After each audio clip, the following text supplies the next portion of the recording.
I'd like to welcome everyone to the 69th meeting of the 7th Council Municipality of South Dundas. I'd like to welcome council and staff, and our deputy mayor is on WebEx tonight. Confirmation of agenda. Is there any additions, deletions, and amendment? Madam Clerk? Amendments 9C will be moved to discussion items as per Councillor Mellon. 9C, thank you. Going to delete the KIR for the BMX proposal, removing that from discussion items. That'll come back at a later date with more information. Additions, there's correspondence from the Municipal Affairs regarding funding, be added to the consent. And also under discussion items, we're adding the KIR about Healthy Communities grant. Okay. Anything from any members of council this evening? Councilor Mellon, that was the one you were talking about that got added on? Okay. Any disclosure of pecuniary interest and general nature thereof this evening? Adoption of minutes, please. Moved by Councillor Lewis, second by Councillor Wells, that the minutes of the 75th special and in-camera meetings and the 76th regular and in-camera meetings of council be adopted as circulated. Any discussion? All heard the motion. Those in favor? All those opposed? It's carried.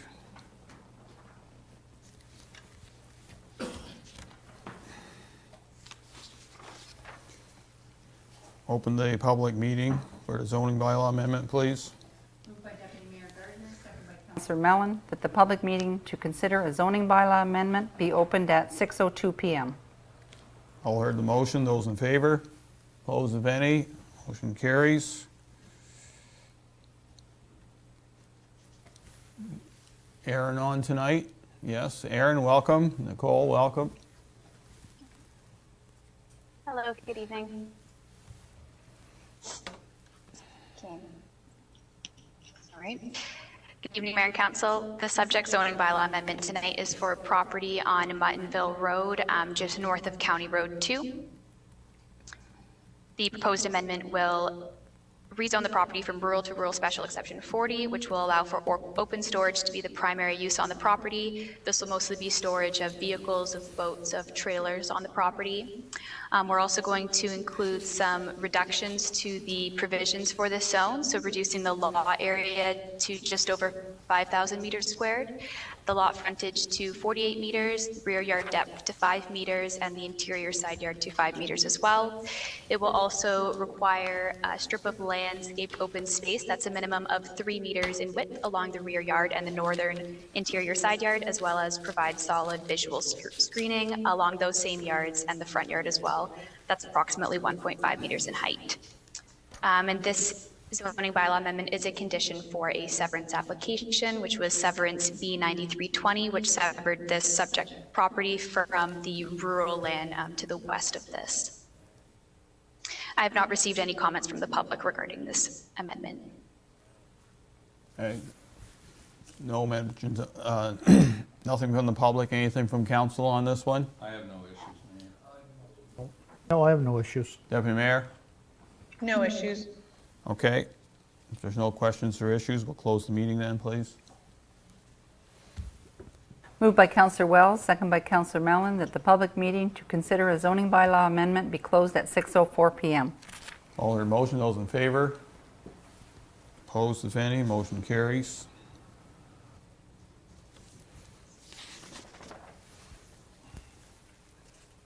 Okay, no delegations tonight, so we'll go to the action request ES 2021-05 Dutch Meadow Sanitary Pumping Station Tender.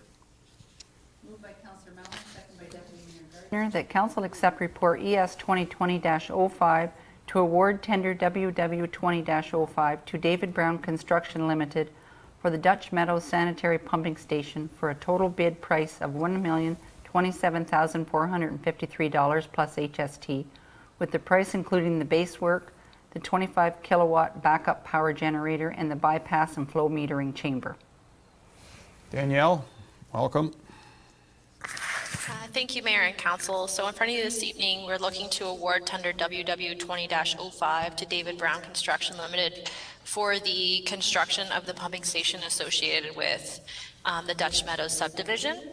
So council committed previously in April of 2019 to this cost. So overall, the municipality did receive 8 submissions for this tender. It was a very competitive tender process. On March 4th, it closed, and currently the lowest bid was David Brown Construction, and it also included in the lowest bid the metering and bypass pumping chamber, backup generator, and automatic transfer switch. So we are recommending that we move forward with the provisional items that council originally wasn't sure if they would move forward with. So the deadline for all of this work also is to be completed by August 31st. With regards to budget implications, staff will be bringing a report back to council during the water and wastewater budget in April to discuss how we'll be financing the construction of the sanitary pumping station. Myself and Dennis are both on the line, so we can answer any questions you may have. Okay, thank you for now. Question I do have, Danielle, the ECA is under process and so far so good? Yeah, so the Dutch Meadows ECA for the pumping station is being completed by EVB. So I haven't heard anything bad about it. So I'm not sure if Dennis wants to comment on that, but we haven't heard any negative comments about it or any issues with that so far. Okay, CEO? Just to provide council with an update, so the ECA application was submitted approximately a month ago. We've got a reference number, so we anticipate hopefully we'll get that back relatively quickly and that we can proceed with the project. Okay. Council Wells, any comments, questions, concerns? No. Everything pretty much like they went back, did their homework, everything came down to where we were comfortable with.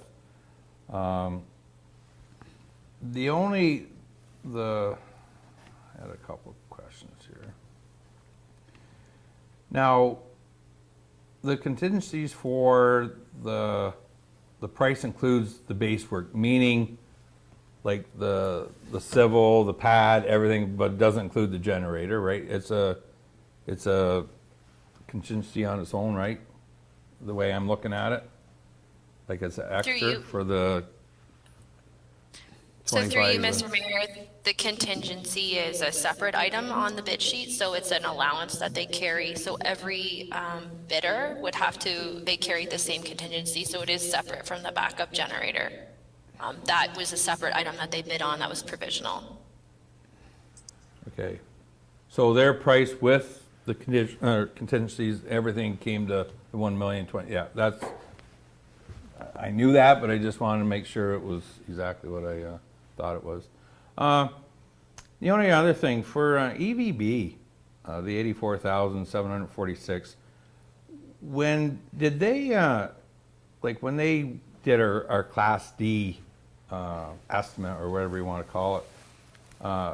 What was their estimate for their engineering on that, or was there any at all?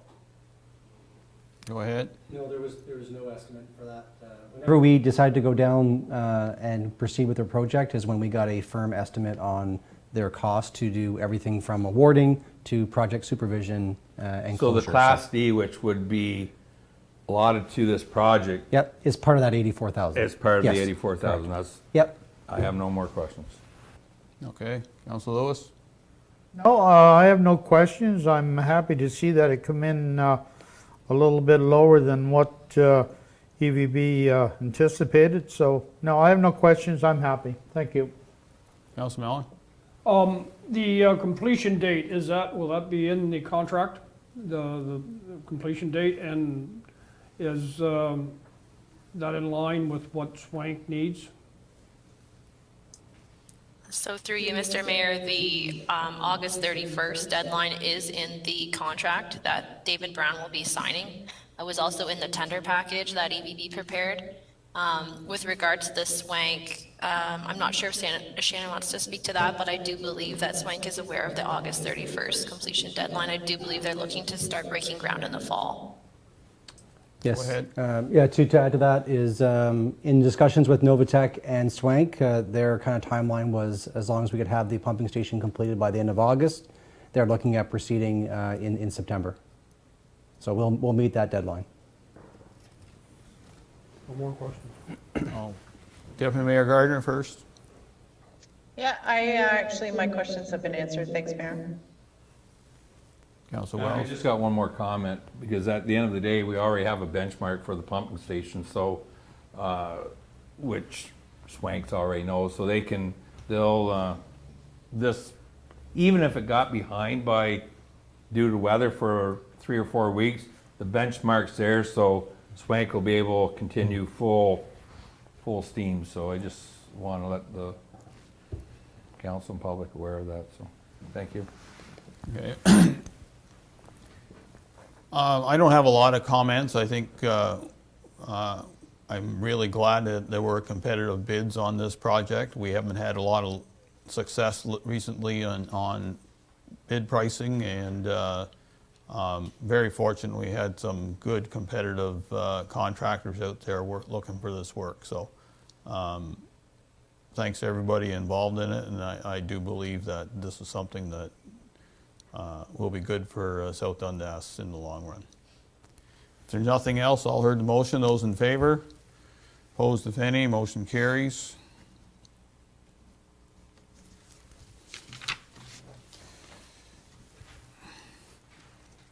Okay, we're into bylaws now. First one is 2021-19, the zoning bylaw amendment for Part 1, Concession 1 on Muttonville Road.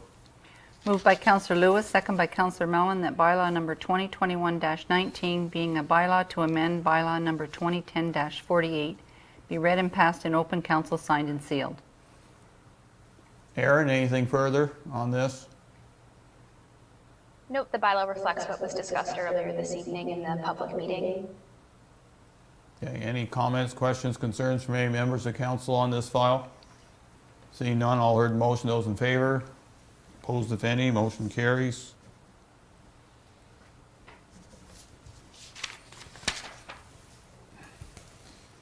Next one, 2021-20, Lyle Castle Municipal Drain. Moved by Councillor Wells, second by Deputy Mayor Gardner, that bylaw number 2021-20, being a bylaw to assess the maintenance costs of the Lyle Castleman Municipal Drain, be read and passed in open council, signed and sealed. Sean? Thank you, Mr. Mayor. I have 3 drains for your consideration this evening. The Lyle Castleman drain, which had a beaver dam removed in 2014. The Rowena drain, which was maintained in 2017, and the Van Fort drain, which was maintained in 2016. Agricultural grants received have been applied to the approved properties, and the due date for the invoices is April 30th, 2021. 4 properties with assessment amounts less than $10 will be invoiced. I can take any questions you may have. Okay, any comments or questions, concerns first on the Lyle Castleman drain? Councilor Mellon? Yeah,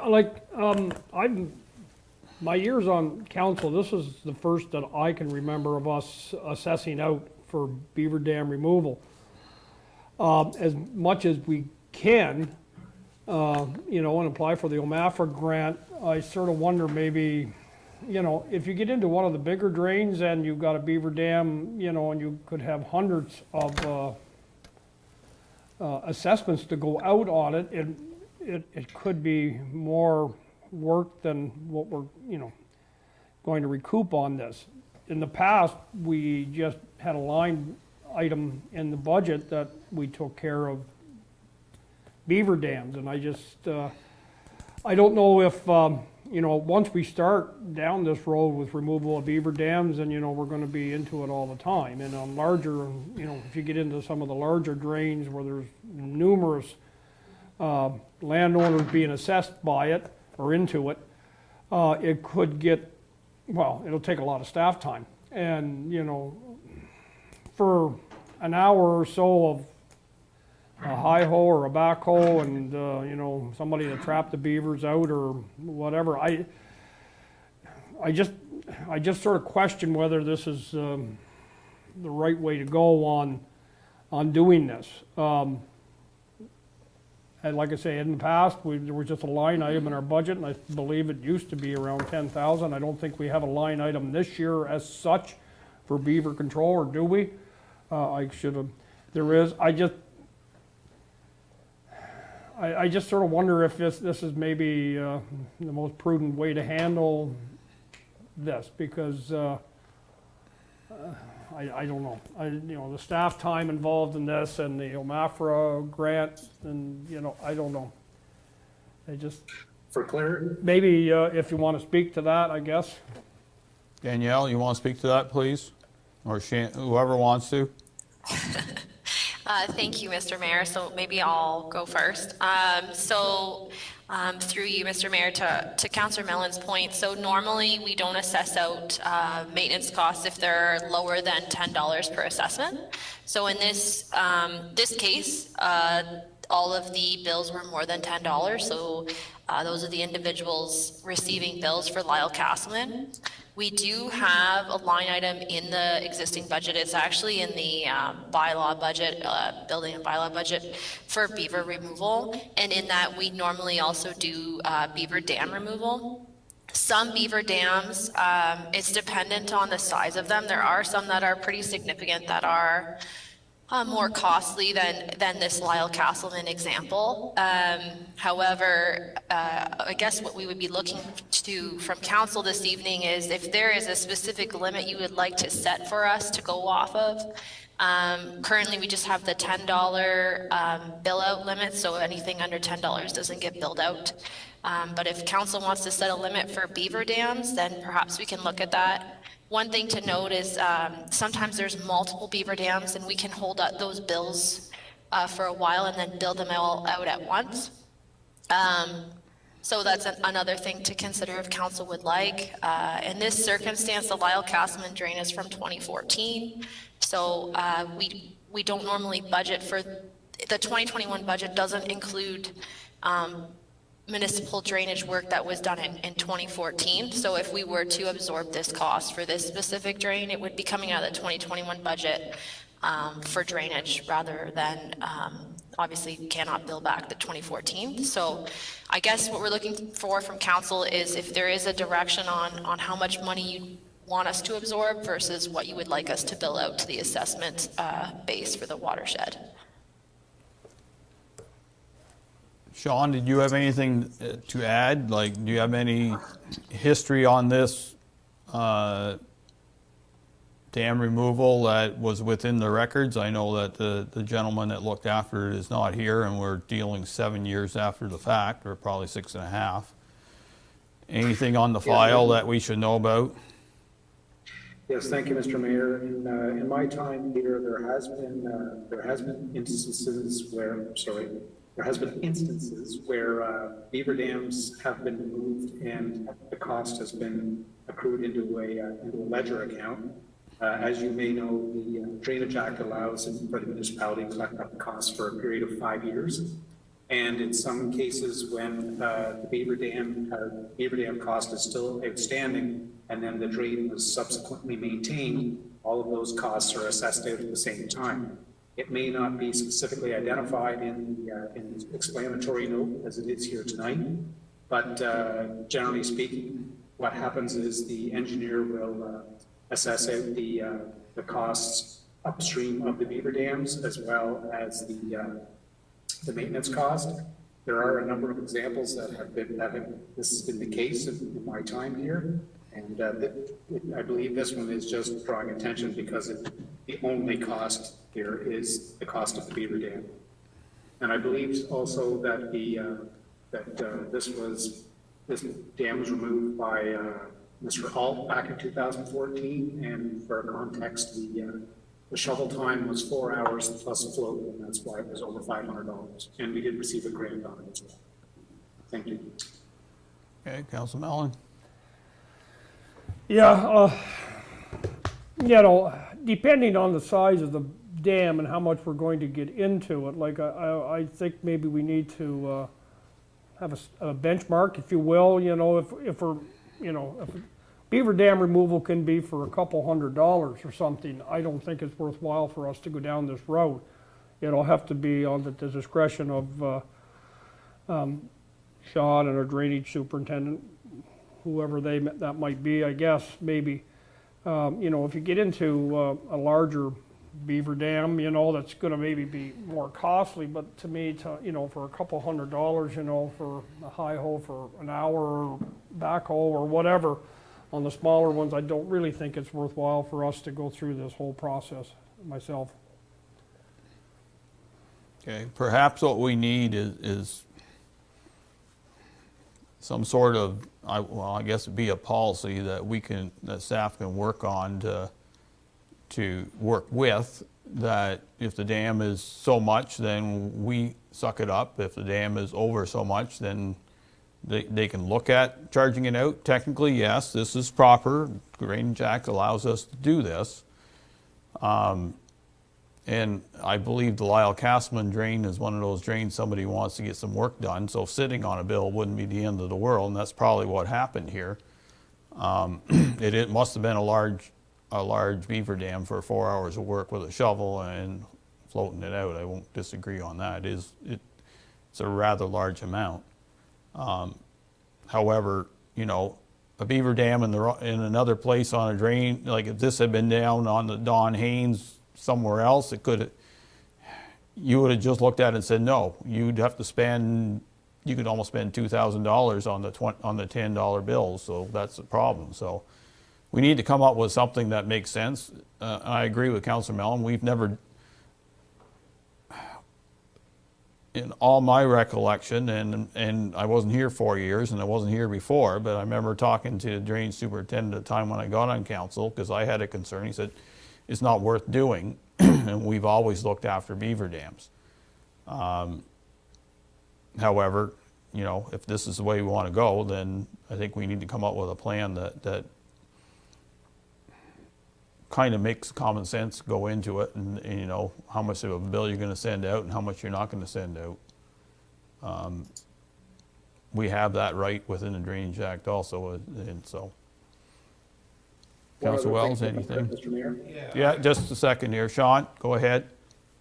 Sorry, one other thing I should have mentioned is that when it comes to the OMAFRA agricultural grants, anything under $500 is not grantable. They won't even accept the application for under $500. So that's also a thought for consideration. Well, it was fortunate we got something out of it. Go ahead, Councillor Wells. I agree with everyone here about you get the point that it's a couple $100, and there's a lot, like I've taken beaver dams out by hand, small ones. You just go in and you pull a couple. Once the water gets going, it's good to go.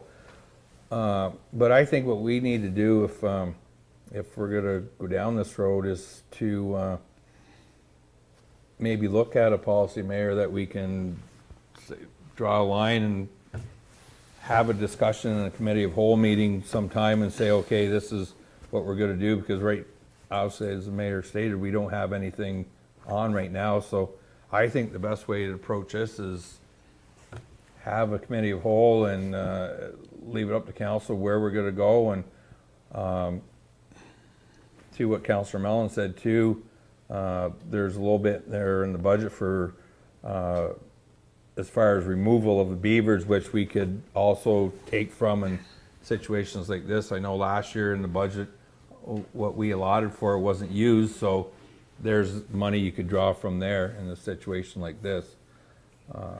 Because at the end of the day, it would cost more for the paperwork and the staff to issue all this stuff, to where if you just went and paid someone the $200, $300, $400 to take it out. And again, that'd be the discretion of us to set something up to that we have something to go by, and it would help staff too, so they wouldn't have to come back every time and for little stuff like this. So that's it for me, Mayor. Deputy Mayor Gardner, any comments, thoughts, questions? Yeah, thanks, Mayor. I'm just wondering, like, do we have a rolling average of how many beaver dams we deal with on a yearly basis? Danielle? So through you, Mr. Mayor, in my time here, and maybe Sean can answer this question, but in my time here, I've only seen 3 beaver dam removals, It really depends on the request for maintenance. Some of them are quite small, and like Councillor Wells says, many property owners will remove them on their own when they're quite small. But I've only seen 3, and we've taken them out of the existing budget in those years. So I don't know if Sean has seen more, but I haven't seen very many during my time here. Okay. Sean? Thank you, Mr. Mayor. As I mentioned earlier, in my time here, if there was beaver dam removals, and when I say a beaver dam removal, I mean in excess of the $500, it would just be left in the ledger until such time that we'd be billing out, or after 5 years. A lot of times, if it's a smaller dam and it's removed by the trapper, that's what's absorbed within the budget. But there hasn't been a lot of examples. I do have the grant application for 2019. The Cess drain had a beaver dam removed, to which I think the cost was in the neighborhood of $1,900. So that's just another specific example of just a beaver dam, no other maintenance. Okay, thanks. Sorry, Sean, I missed it. I was just looking for some context, but I guess I would say Mayor Byvelds and Councillor Mellon, maybe we do need just what the practice will be moving forward with these, whether they're built or not, but it doesn't sound like we have a lot of them, but yeah, my comments. Councillor Lewis, anything? We should have a plan, but if we can get money for to remove a beaver dam that costs $1,900 or $2,000, we'd be kind of foolish not to take that opportunity, because we are dealing with the taxpayer's dollar, and I know $1,900 doesn't sound like a lot of money, but to some people $1,900 is quite a bit of money. So I think we should have a plan, but I think if it's over $500, we definitely should. We should definitely get money for it if we can. Okay, Thank you. So my recommendation to council is we have this motion on the table in the bylaw. The dollar amount is high enough. There's enough justification with it if there was that much work done on this kind of beaver dam removal, because if we have one on the chest and it's going to be a lot of money, then I'm also prepared to make sure that those who benefit pay. So my suggestion is we approve of this one, let it roll through, and but have staff come back on that, or whenever we do have our infrastructure coordinator hired, or whoever's going to do drainage, come to council on a number that makes sense for us doing the beaver dam removal and paying for it, or getting the beaver dam removal done and setting it aside till more maintenance is done on the drain, or we bill it out at that time if we can. So I think that's the logic I see for today. Councillor Mellon, that makes sense? Yeah, I gotta agree, I think, with what's been said, yeah. Okay, any other comments from council on this? All heard the motion, those in favor? Opposed, if any? Motion carries.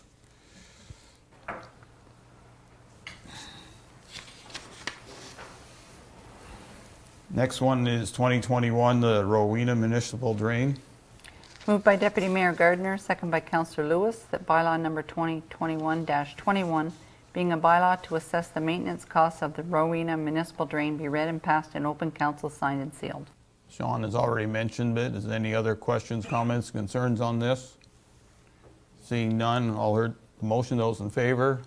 Opposed, if any? Motion carries.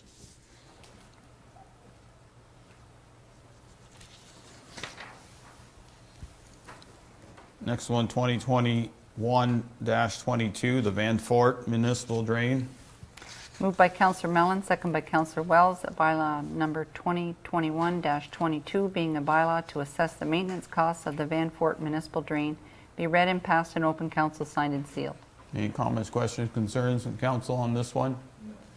Seeing none, all heard the motion, those in favor? Opposed, if any? Motion carries.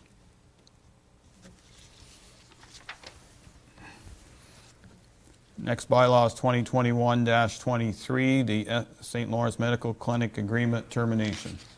Moved by Councillor Mellon, second by Councillor Lewis, that bylaw number 2021-23, being a bylaw to repeal bylaw numbers 2013-18 and 2017-38 to terminate the lease agreement with the St. Lawrence Medical Clinic Leasing Corporation, be read and passed in open council, signed and sealed. Shannon? Thank you, Mayor and Council. I guess this bylaw and the next bylaw kind of go hand in hand. Back in 2013, the municipality of South Dundas did enter into an agreement with the St. Lawrence Medical Clinic to do capital improvements to the Iroquois Clinic. Back then, it was the agreement indicated that the municipality would pay upfront the cost for the capital improvements, and over the term of the 20 years agreements, the doctors would pay it back so that the municipality was not burdened with any debenture payments over the 20 years. Since then, the St. Lawrence Medical Clinic has ran into some operational issues that forced them to close their medical clinic back in 2019. At that time, there was discussions with council and the St. Lawrence Medical Clinic on proposing to utilize the South Dundas Municipal Center Clinic. Any increase in rent would be transferred from the medical clinic in Iroquois to the South Dundas agreement. At that time, too, council recalled that the archives have taken over the east portion of the medical clinic. So what we're looking at tonight is to terminate the lease in Iroquois with St. Lawrence Medical Clinic. The additional payment of the $1,624.94 be transferred over as part of their monthly payments to Morrisburg. With the archives and that transfer over, the amount that they were paying prior to them closing would be covered under both realms. This agreement would continue to 2033, which is when the debenture would be matured and would be paid. And at that time, we can negotiate anything further or look at other options at that time. So that was a lot of information, so I'd be happy to answer any questions that council has. Okay, Deputy Mayor Gardner, any comments, questions, concerns? Thanks, Mayor.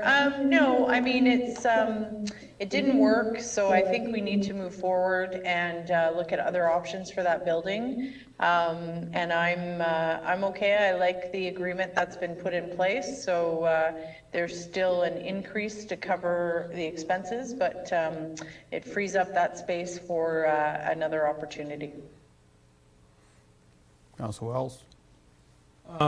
Yeah, we had a wholesome discussion on this back then, and like I said, I understand the doctors, and we need our doctors, but I'm also a business person, and at the end of the day, like when it comes down to like you sign an agreement and we're terminating, which is fine, and don't get me wrong, like we're moving forward at the best. We both agreed on it.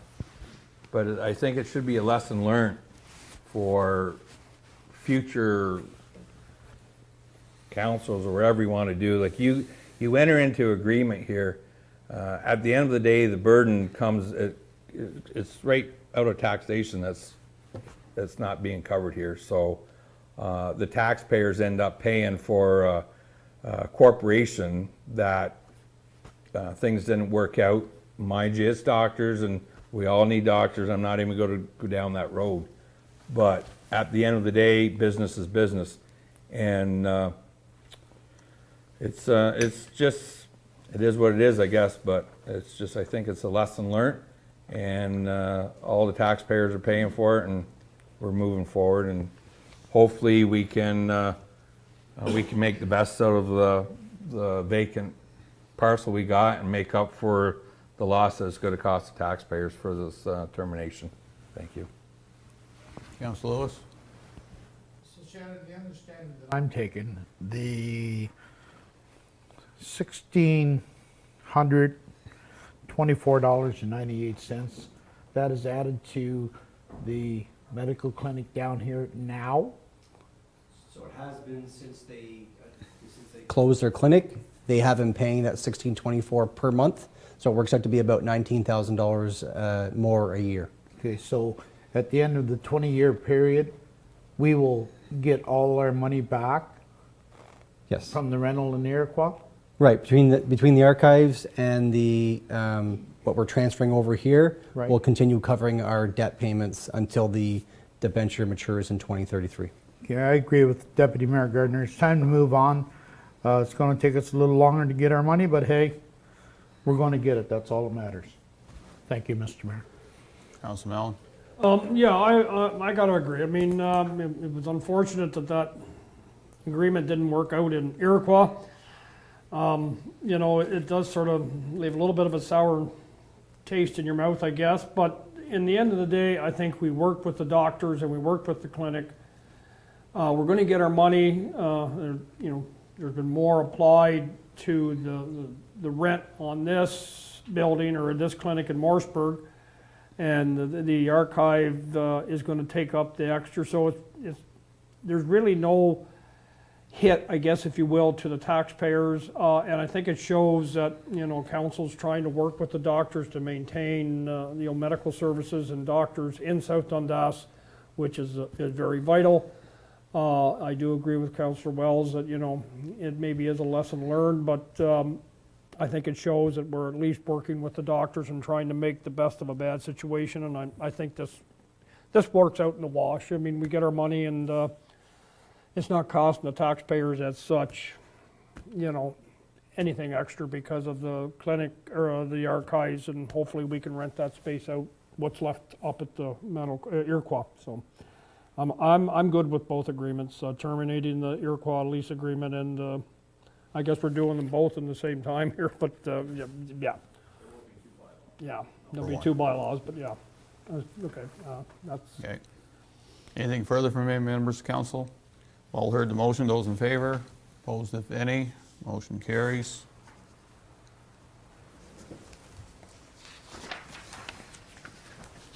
Next one, 2021-24, the St. Lawrence Medical Clinic 2021 agreement.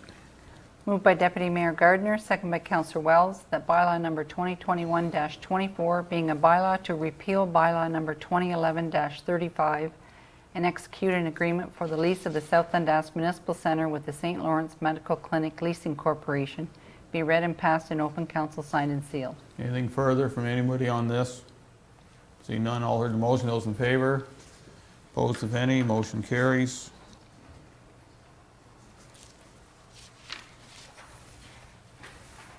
Consent agenda, please. Moved by Councillor Wells, second by Councillor Lewis, that all items listed under general consent section of the agenda be adopted as presented, save and except for 9C, be moved to discussion items. Okay, so today we have a report from our Integrity Commissioner on the services from last year. A petition from the Township of Archipelago concerning the Municipal Elections Act. And a resolution from the Township of Lake of Bays capacity limits, Township of South Glengarry. We have key information report from the sale of surplus tire from our fire department. We have a key information report from the South Nation Conservation Community Tree giveaway.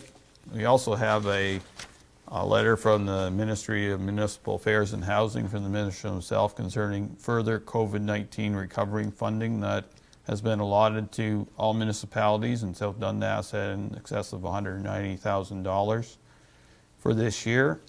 And we also have monthly activity reports from Economic Development, Water, Wastewater, Fire and Emergency Services, Environmental Services, Transportation, Finance, Administration, and CAO. All heard the motion. Those in favor? Opposed, if any? Motion carries.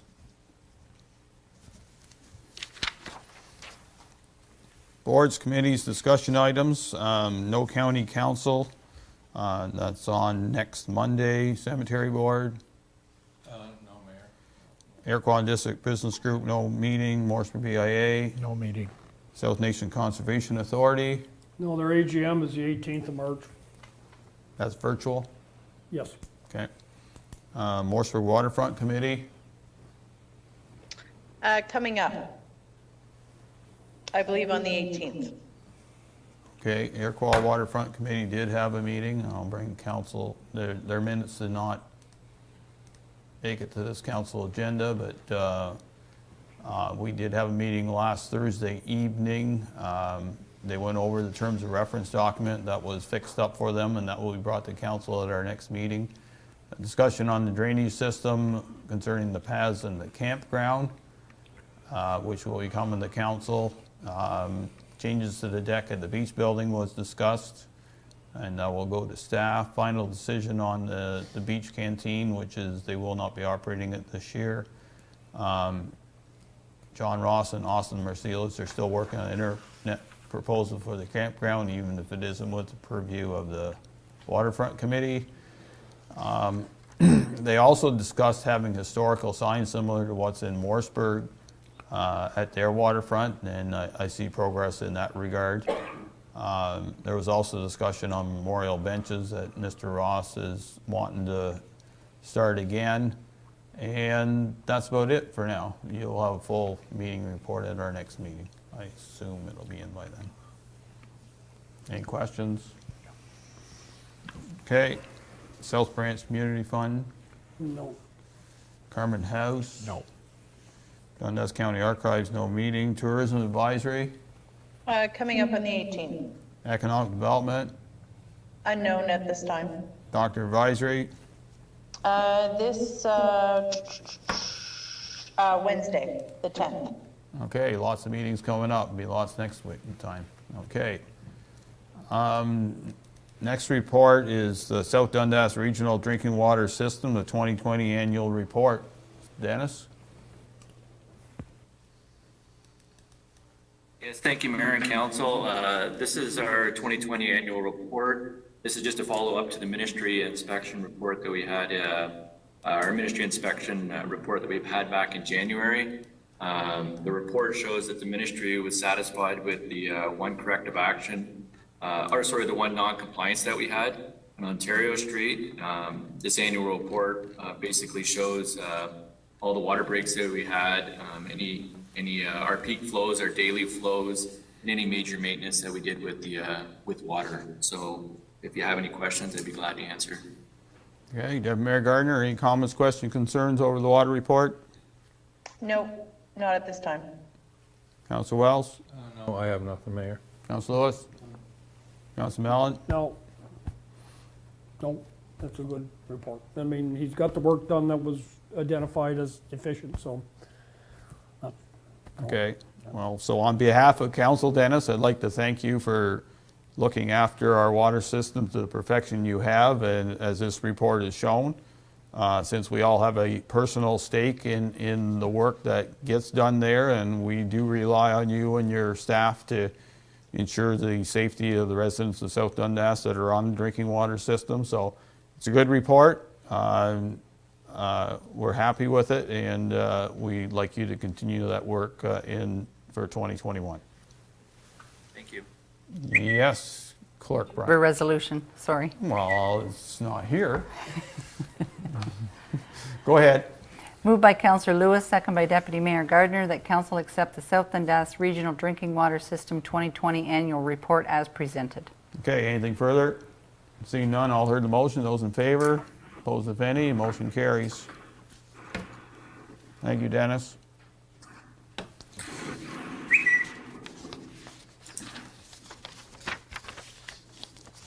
Okay, now a council discussion. Matilda Memorial Recreation Committee proposed park projects, along with a discussion on their asks on what they presented for the building. Two reminders from council before we start this, that A, we have struck our budget, so we really haven't made room for this anywhere in it, and B, the Brinston building was deemed surplus in 2020, and we decided to let the committee do it, and they've come back with some unbudgeted asks, so it is up to council what to do. But first, I will call on whose staff is going to report on this to start.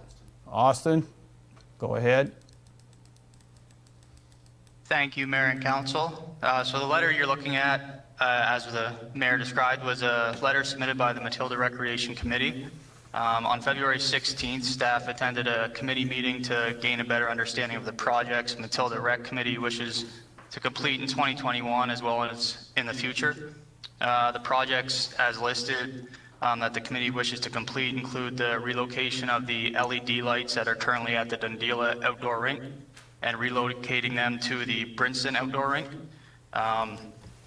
The installation of an electrical outlet at the ball diamond light panel, tree removal on the sliding hill, and a BMX track within Matilda Memorial Park.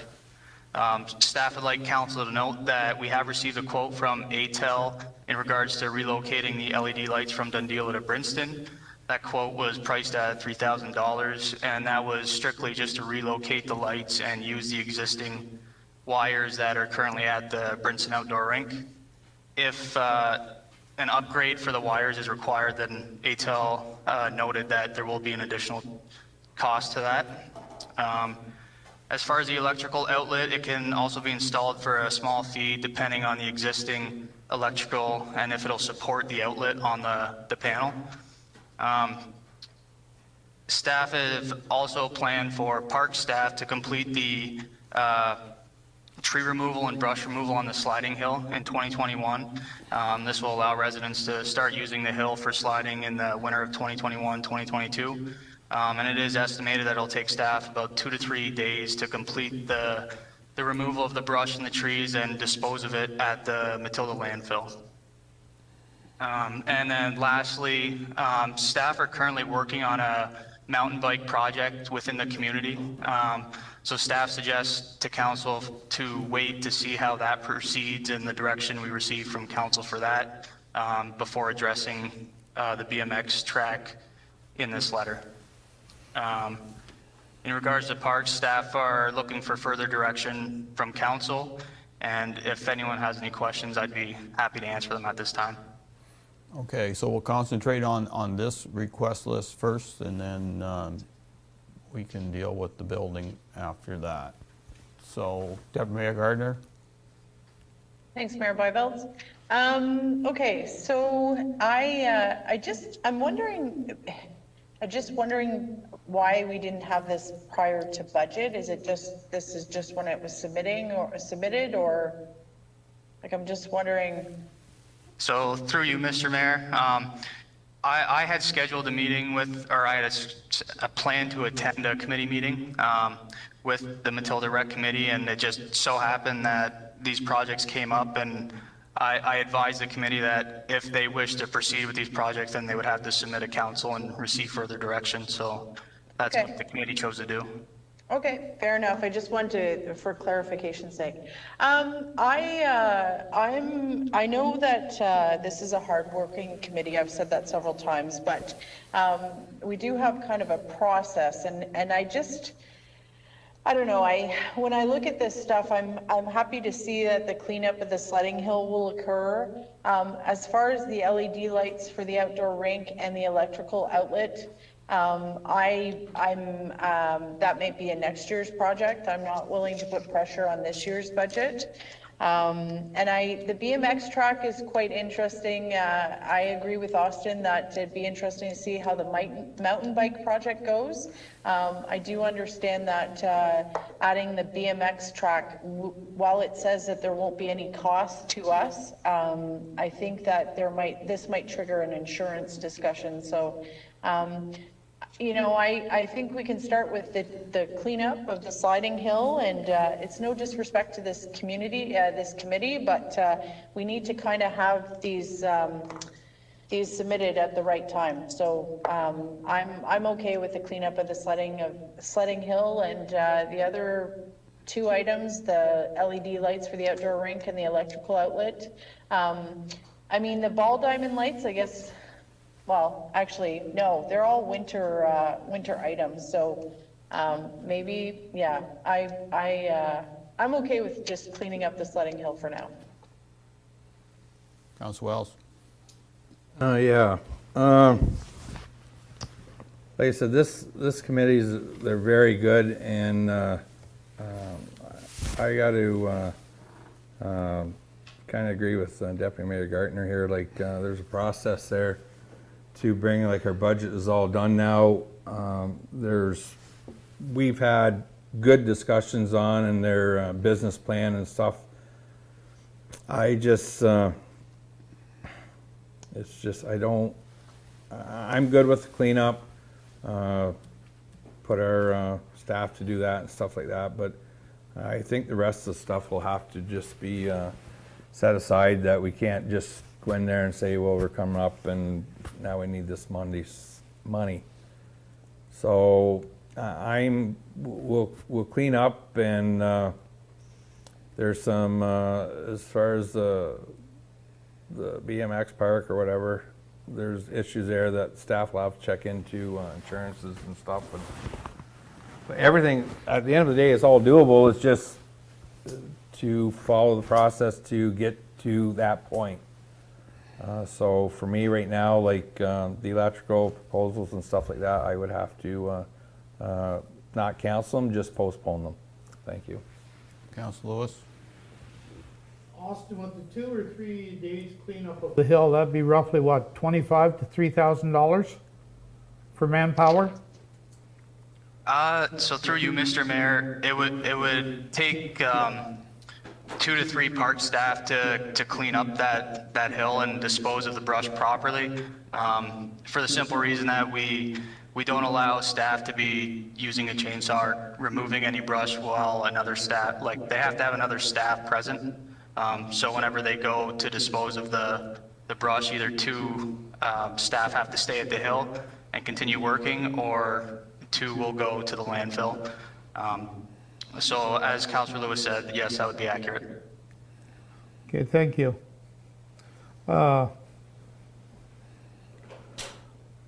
We do have a policy, and of course, as everybody sitting here knows, that the budget is completed. I know I didn't make no promise in 2016. It was the council before us. I don't mind the cleanup of the sliding hill, as Mr. Marcilla said, that the staff will do that. But the other 3, now we have a policy that that council follows pretty thorough with the budget. If they want to bring this back in 2022, we'll have a look at it then, but as of right now, no. They're a hard-working crew, but I'm not about to add any more money of the taxpayers to the budget for this 3 projects. Thank you, Mr. Mayor. Councilor Mellon? Yeah, Austin, clarify, you said that just to relocate the lights would be about $2,000 from Dundela to Princeton. Without, that would just be strictly relocating them? So through you, Mr. Mayor, ATEL gave us a quote at $3,000 to relocate the lights. Yes. Yeah. Okay. Yeah, you know, well, those lights haven't been used for a few years anyways, but it's nice to be nice. But 3,000, yeah. The electrical outlet at the panel for the ball light, at the ball lights, like, that can't be that much, is it? To do, if you, you know, I'm just, we're just talking a 110 plug-in? Is that what they're looking at?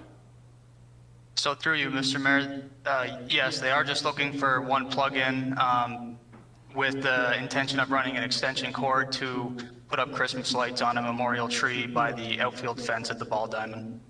Can we not, that can, to me, that should be doable. Like, I mean, I can't imagine that's gonna cost 500? 500. Time they go in and out.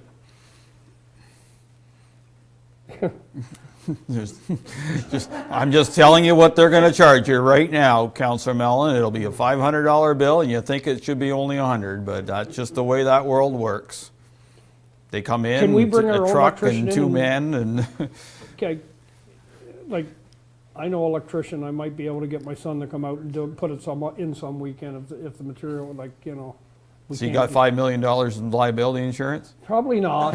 Okay, so I wouldn't go, I know you're good at, it sounds great, but it doesn't work in our world, unfortunately. Insurance, liability, okay, we won't go there.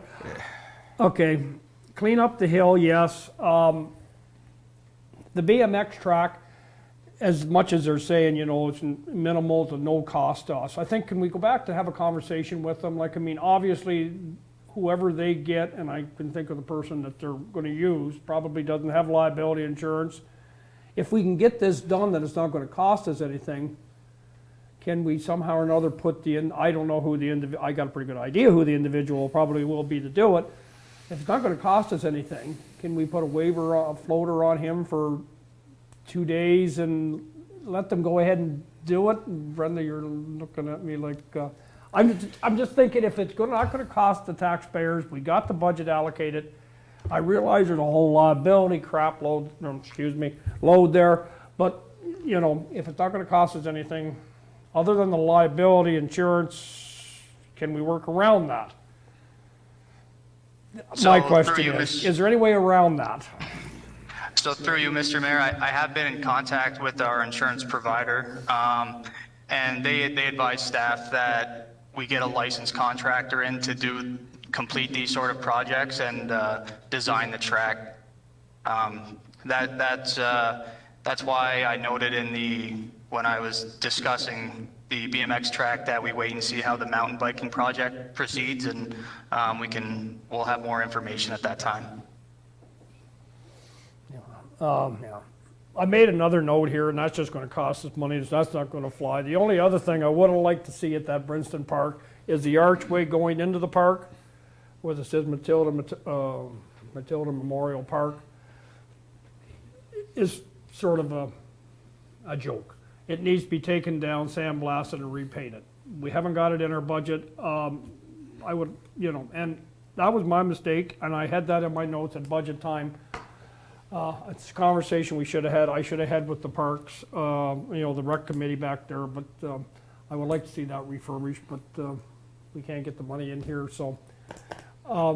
Anyways, I'll just put that note in there that needs to be refurbished, because it is a memorial park, and there's a plaque on those archway. Yeah, so it's in remembrance of, I believe, I forget the wording of it, but yeah, exactly. But okay, do the cleanup on the hill. If there's any way we can work that BMX track in,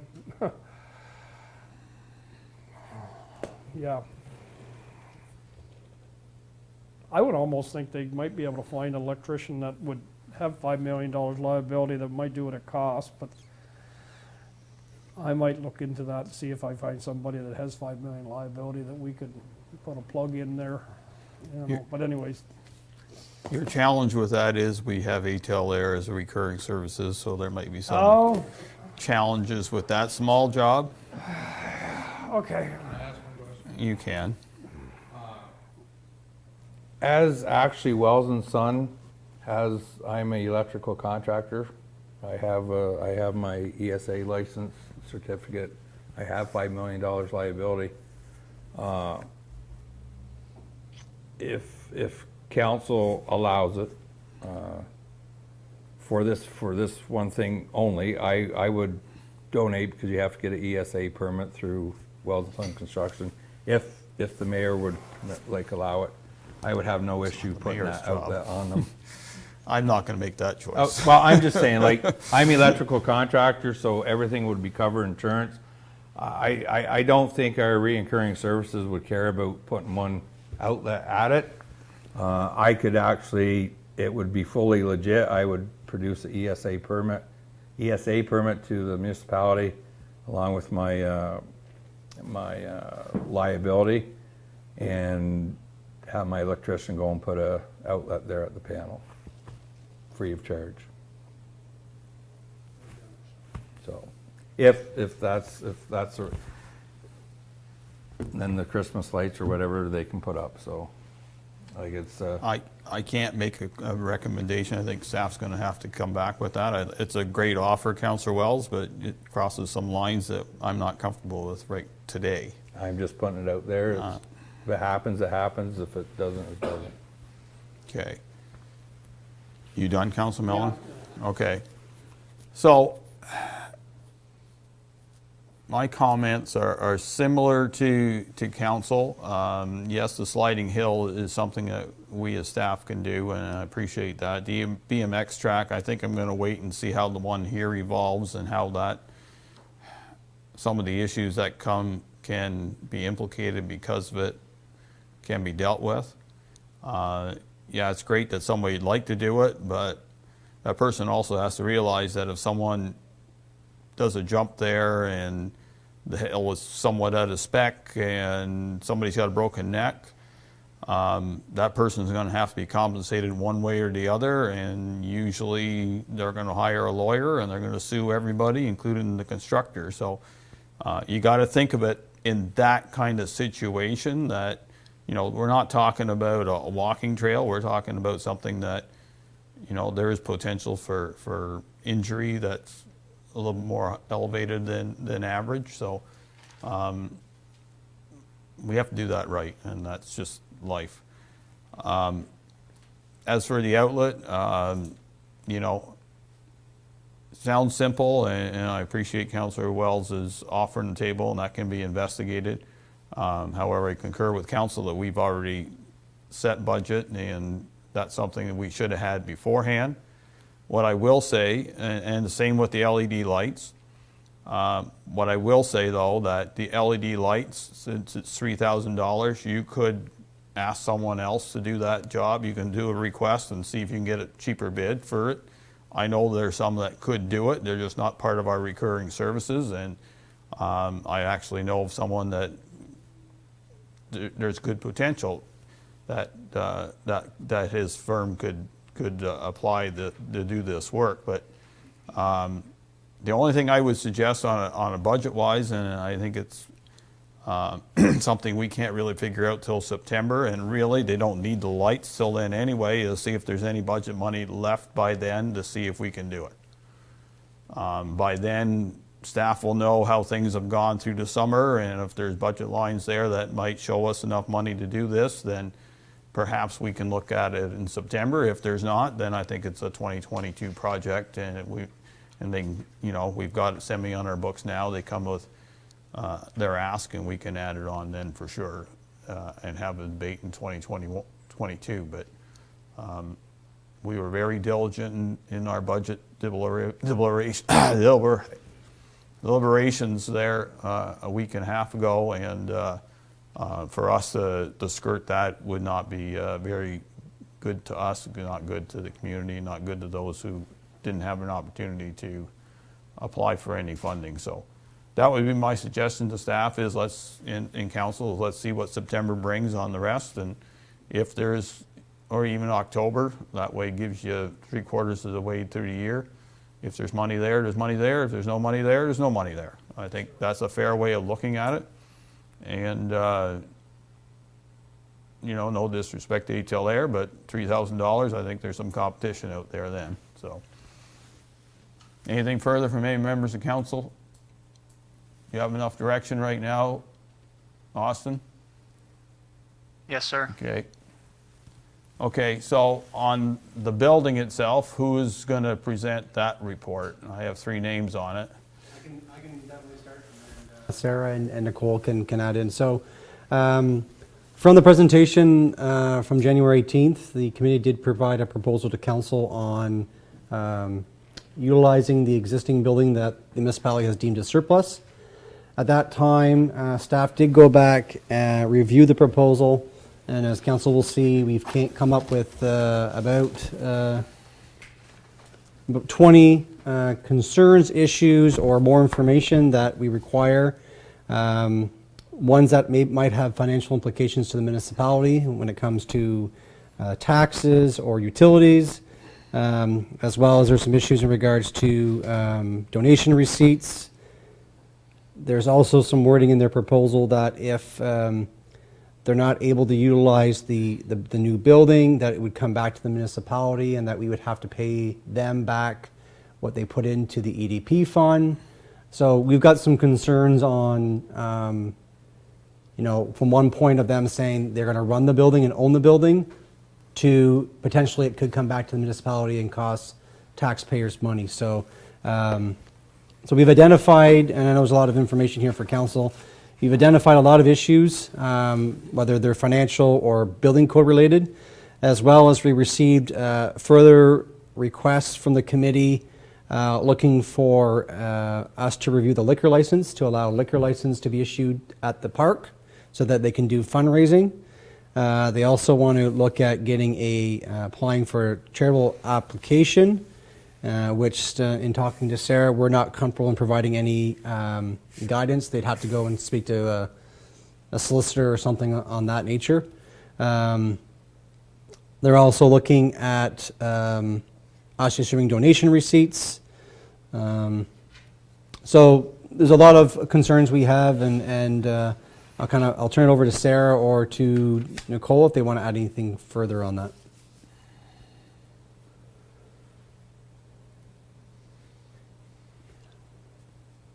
Hi, Mayor and Council, thank you. Just to speak on the building permit requirements, so there's a number of requirements that weren't outlined in their report. One being designated substances report is required for the building.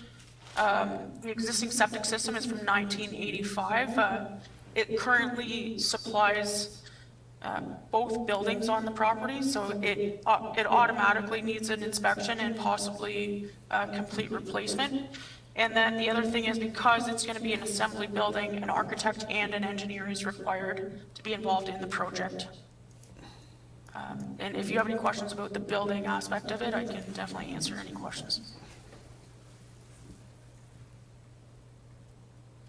I can add a few things further from the financial side of things. So the one thing I wanted to draw council's attention to was the procurement policy. So as the plan's written, I believe the committee wants to run this project. But in the past, so with, for instance, the Brinson Ball Diamond Lights, we ended up administering the program, so they'd save on HST. So we need clarification from the committee on how they want this to be run. The other thing is, if it does flow through us, it'd be subject to our procurement policy. The second thing is the Cess Branch Community Fund. So the committee will not receive a check for anything that for funds that they request. So they will have to incur the expenses and then submit for reimbursement. So that's one thing for council to know. And that they can only have access to the available funds. So right now in the South Branch Fund, there's approximately $85,000. And then we'd get our next $30,000 allocation next year in 2022. So that's the funds that they'd have access to, subject to approval. That's all I have for financial. Okay. Deputy Clerk, I need to bring Deputy Mayor Gardner back on that screen because you changed it and I've lost her now. I can't see her. Thank you.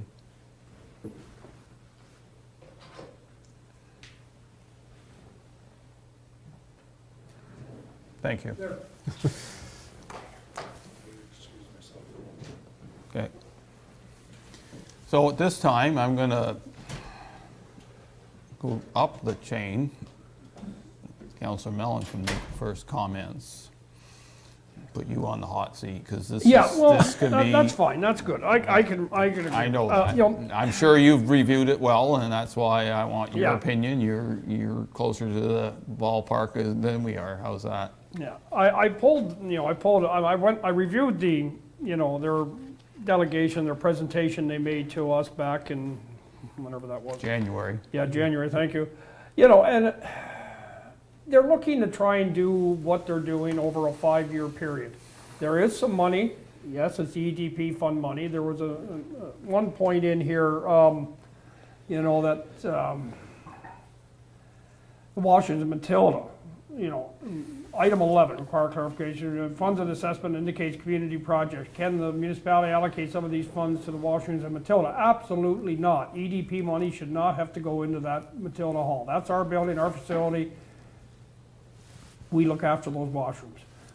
and any work that does in there. If an outside group wants to do something at Matilda, they can apply for the EDP fund. They'll have to go through us, get the approvals and whatnot. But, I don't think we should be tapping into EDP funds for our facility at Matilda. There's a lot of talk in here on the engineers' reports and stuff, and there was a mention on there about the windows didn't meet code. Well, I have a hard time with that. I don't know, Nicole could probably speak to that. But, I think in the long run, we need to continue to work with this group because they are a very dedicated group. They have a lot of resources. There is some funding in the EDP money. They have some money of their own. They want to try and do this project over 5 years. Yes, they're going to have to make sure, that the entranceway is wheelchair accessible, the washrooms are wheelchair accessible. The kitchen, they can get into it, look into, if they want to make it into a community kitchen. Yes, but that's going to cost more money. And they're going to, I think they're going to come across these things. So, is there any way, like for a mechanical engineer, an electrical engineer, do we need to do that, or can we bring in an electrician that is qualified and have a request for proposal or a request for quotation without having to do an electrical engineer, spend the money? I don't want to spend money or have them required to spend money on a lot of engineers' reports that, yes, maybe it needs to be looked at structural engineer, going back to the original facilities report that they had, and maybe elaborate a little bit farther than that. But if you have an electrical contractor or a licensed electrician, or if they have the qualifications to do the work, I don't really think we need to get into engineering. Hopefully we wouldn't have to get into engineering stipulations on that. So, those are the things that sort of jump at me. The septic system, yeah, okay, it's a holding tank now. Back in the day, I guess, there used to be the dances there, and it's the same septic system, and I guess it will have to be inspected to make sure the tank is still good. I don't know what it'll be like, but I don't agree with the fact that, the amount of work needed would likely exceed the cost of for demolition and construction of a new building, because I just can't see that. If you tear that building down and build a similar sized building, it's gonna cost us more money. The group's gonna have to come up with the full amount right at the thing. They can't, unless they wanna use us as a bank to amortize that money out, which I'm not in favor of. So if we allow them to work away at this list, staff continue to work with them and try and work through this list and try and make it as palatable as we can to make sure that the things are done right. As far as the EDP money, what EDP money that goes into there, if the group folds, unfortunately, I don't think the municipality should be, I don't think we can realistically reimburse it for it. And that might give them the incentive to keep this project moving forward and making sure that, it doesn't. But I don't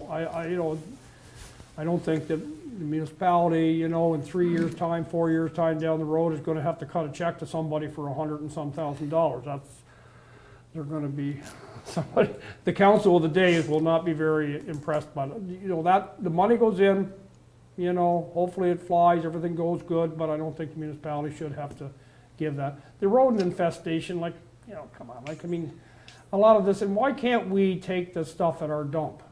If, is it because if it's asbestos or hazardous Mayor? waste stuff? Is that what it is, Nicole? Okay, Nicole, so answer through- Councillor Mellon's questions, concerns, and So through you, Mr. Mayor, the Ontario Building Code is provincial legislation. The requirement for an architect and engineer is based on the use of the building and the size. You can't get around that regardless of what your assumption is on electrical contractors knowing how to do their jobs. It's provincial legislation. That's a mandated requirement. We can't get around that requirement. As for the contamination, so it's not just the rodent infestation. The rest of the building has to be assessed like the rest of the municipal facilities were previously for designated substances. So if there's asbestos, if there's contaminated substances in the building, they actually have to provide a report for that. So even just in that one report that we have, so it's called Asset Condition Reporting System. So just that report was $28,000 in notified damages, basically, to the building itself. Outside of that, designers automatically would be over $10,000. So honestly, including septic systems, architects, engineers, and all of the reports that are required by provincial legislation, in my honest opinion, it will be more cost effective to demolish the building and replace it with a brand new building. Well, that's all for right now, Mayor Byveld. I gotta absorb this a little bit. Okay, Councilor Lewis? Where do I start?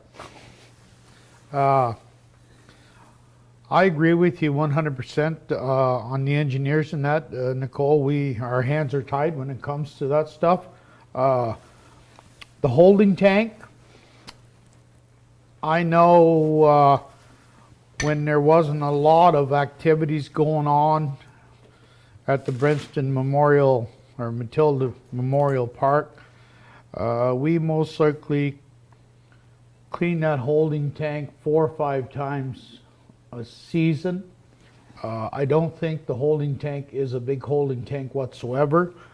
And if they're going to start, if this is a go, and they're going to start having community affairs there with a lot of people, I do believe that holding tank will have to be replaced.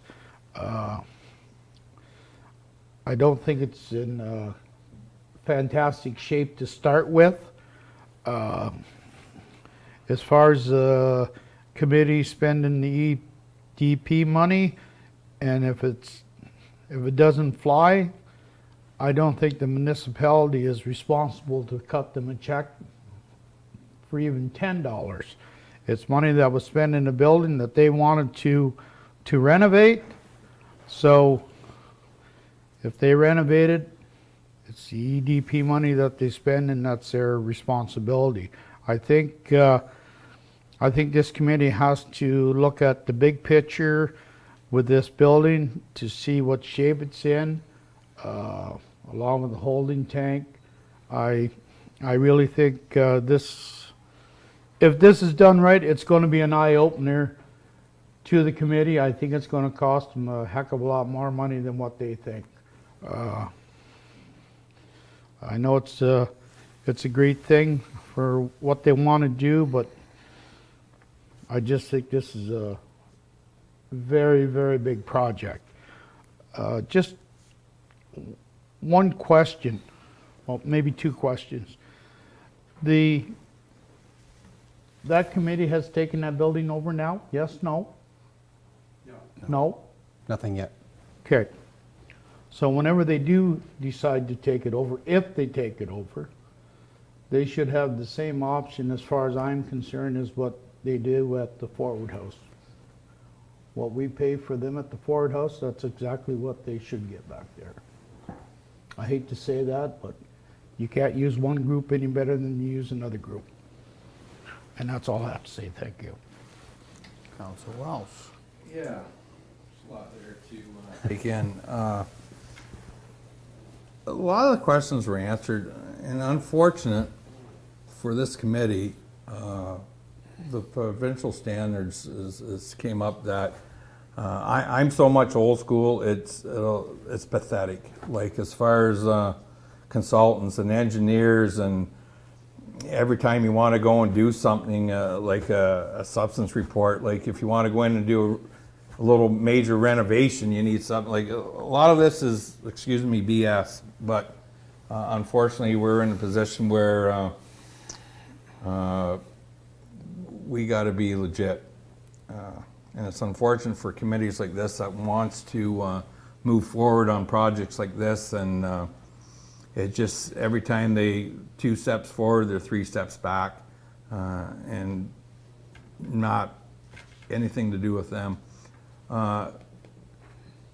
This building, Nicole, a lot of the, like, we're going through like the windows and all that, like, say a window, if that was I don't know, a triple glaze or whatever at the time, like back in the day when they were put in, like, I know a new roof was put on. I don't know if windows were ever replaced in that building. I'm sure they were since the building's been built.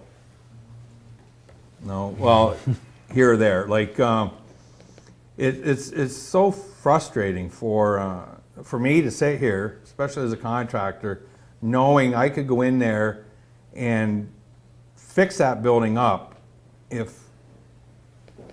or any contractor could go in, I'm not talking about myself, and you turn and say, well, we do this. Like, you got to bring stuff up to code for as far as people go, like your holding tank, if they plan on having dances and stuff like that. Back in the day, it did its job, so I don't know why it wouldn't anymore, but, and to get rid of all the stuff, garbage and stuff, we can't take it because if there's abatement 2 in it and stuff like that, and we've been through that with the Iroquois, removal of the Iroquois rink building there. As far as the EDP fund, like, if they move forward with this and put money in, like, I wouldn't want taxpayers beyond the limb. Like, they're the ones that started the project, and after, like, with all these concerns, like, there's 20 some here brought forward to us, and reading them all, and I've read them 2 or 3 times and tried to figure out not so much turn a blind eye on it, but kind of bend things a bit. And there's some you probably bend a little bit without getting your finger slapped, but then there's some you gotta follow. So at the end of the day, like, they have the 5-year plan, and to Councillor Lewis was saying about what we did for the forward house. I believe we already said we were going to keep heat and hydro and everything in for the 5 years. So that's well, it's good. Like, we're doing, like you said, Councillor Lewis, for both, which I agree with. And unfortunately, like, their business plan is a very good business plan. I mean, like, we all said it when they brought it forward, and just unfortunately, Nicole, like, you're the person that brings bad news to everyone through the building code. But I just hope, like, we do our part, like we said we're going to do, as far as keeping things up and going, and have the committee look into extensive, like, how far do they want to take this? Because at the end of the day, like, you don't, once you start it and you get it halfway, like, you open a can of worms, you got to finish it. And I just wish there was a way that we could figure out to get around some of this. As far as Lou and Councillor Mellon about electrical contractors, if you do a renovation on the existing building, isn't it true that we could just draw an ESA permit and do it? Like, you don't have to have an electrical engineer tell us how you do it. Like, we're not building a new building, we're just, if you can, in your ESA permit, we could say, okay, we're adding 2 or 3 outlets, we're removing, which would qualify in an ESA permit. It doesn't come underneath the Ontario Building Code, as far as I know, unless it's something new, Nicole, that I don't know about. No, that's right, Lloyd. So for most electrical projects, it is covered under the electrical code, and that is governed by the ESA, Electrical Safety Authority. Anytime you're modifying the building itself, the use, plumbing, HVAC, and overall fire and life safety requirements, that's when building code is triggered. So ESA is just electrical. So if you're swapping like for like, typically you only need an electrical permit through ESA.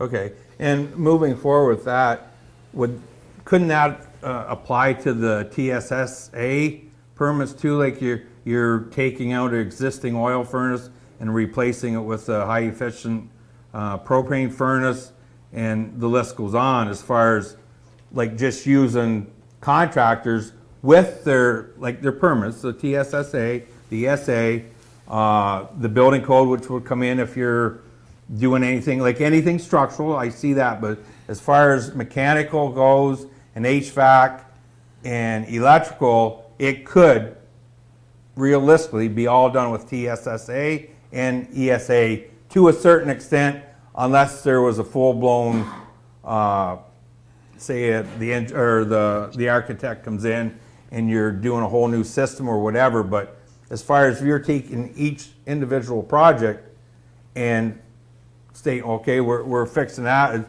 nothing to do with structural, it's basically it's a minor renovation. Like if we approach it that way, don't look at the overall picture of a major complete renovation. We take each section as we go, and we have 5 years to do this. Hypothetically, we could, without breaking any rules, get it somewhat done, unless it came to a structural issue. As far as like the substance report, I believe now, like you said, it's in the code. It's if anyone's working on a municipal building, it has to be. It's more for the safety, whether for anyone that works in that building. That's whether it's a mechanical company, electrical company. It's more to know what they're getting into, like as far as the renovation goes. But I'm just asking you, Nicole, if we could just kind of break things up over the 5-year period, and they already have their business plan, if we could come back somehow to make it realistic that we could do that section and do that section without getting in to all the big consulting and engineering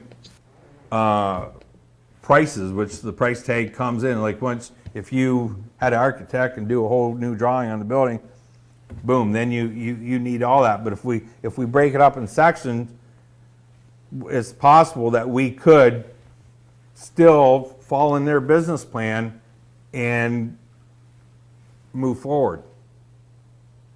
Yeah, so through you, Mr. Mayor, so ESA and electrical permits are the only thing that are separate from the building code. TSSA is not separate from the building code. So what they do is certify and inspect gas-related units and such. I'm sure you're familiar with that, but all of that is actually governed under the Ontario Building Code, and you're mandated to comply with those requirements. So TSSA basically looks at Canadian standards, so CSA, ULC, all of those technical standards that people follow when installing certain equipment. That's what they look at. All of those standards are under applicable law under the building code, so we have to, as building officials, ensure that everything is still up to date in accordance with the provincial legislation outside of TSSA. So TSSA does their own stuff specifically for those certified installers. We have to reflect it under the building code. Yeah, and I fully, like I'm in that business or used to be, but I'm just trying to see ways to, as far as like the codes change so many times, like hopefully when this universal code comes in and they do a new volume, it'll eliminate a lot of headaches for you, because a lot of this stuff is really, you don't know what the building code wants in theory, but no, go ahead, Nicole, sorry. that's fine. So realistically, the intent of the Ontario Building Code is moving towards consistency with National Building Code, and that's going to happen over the next 10 years. There is a push to have a self-sustaining building, so high energy efficient buildings in Ontario, approximately by 2030. That just means that the requirements for insulation, window values, so you'll see more triple pane. Everything's going to increase from what it has been, and that's what you've seen over the past at least 20 years. So honestly, it's just getting more strict, and we're seeing that across Canada. Like I saw that when I was working in Alberta and Saskatchewan as well. The more time that passes, the more that everyone wants buildings and their services to be self-sufficient and less impact on the environment. So there are ways of making this project phased, which you're kind of proposing. The unfortunate thing is to get to that phase plan, you have to go through the design and research first. And that's where the cost is incurred the most. And I fully understand that, like, it's unfortunate. We gotta follow rules, so I'm not gonna take any more time. I spoke enough on this. It's just, moving forward, the committee will have to look into their 5-year plan and see if it's if it can go or not, and when hopefully it can, and that's it's about all I have to say in that. It's just I just hope it can go through, but at the end of the day, we'll see. So, thank you, Mayor. Mayor Gardner. Thanks, Mayor Byveld. You know, a nice lengthy discussion, but in my mind, you know, my intent has always been to support groups and not prevent them from taking on these projects. You know, I agree with Councillor Lewis in the sense that we really need to, when a building has been surplused, we really need to have a pretty standard contract that speaks to what regulations the group will have to work under, the fact that we're not preventing them from taking over a beloved building or a beloved landmark, but from the municipality's perspective, except for minimal, like maybe heat and a little bit of hydro, we are surplusing the building, meaning that we are no longer in care and control of the building. And if a group does decide to take it over, this is what the municipality is responsible for. And basically it's probably just the land around the building. And the group will take on. I mean, we have strong community. This community committee is an amazing example of you know, initiative and passion and all that fun stuff. But the reality of it is with a project like this, it's the committee's project, and it's not in the municipality's best interest, in my opinion, to micromanage them. So I think we really need to come up with a standard, somewhat standard agreement. When a building is deemed surplus, this is what the realities are. And I'm not saying we should ever block them access. You know, I ran with the intent of allowing access to these things, and amazing things can happen when the community is allowed to do what the community does best, which is take over these projects and care for them and volunteer. And we're all very lucky that we have residents that do that time and time again in South Dundas. However, when I'm looking through their list of things, it's not within the municipality's purview to discuss whether a committee should be profit, non-profit, apply for charity status. You know, we've seen at this table that there are groups that have been able to go through that process. And in my mind, I think we need to be fair, but we also need to be very clear. So when our community groups, and again, this is an amazing example of a great community group we have in South Dundas, but when the community groups come forward, the reality of what it is what it is, and it's also fair.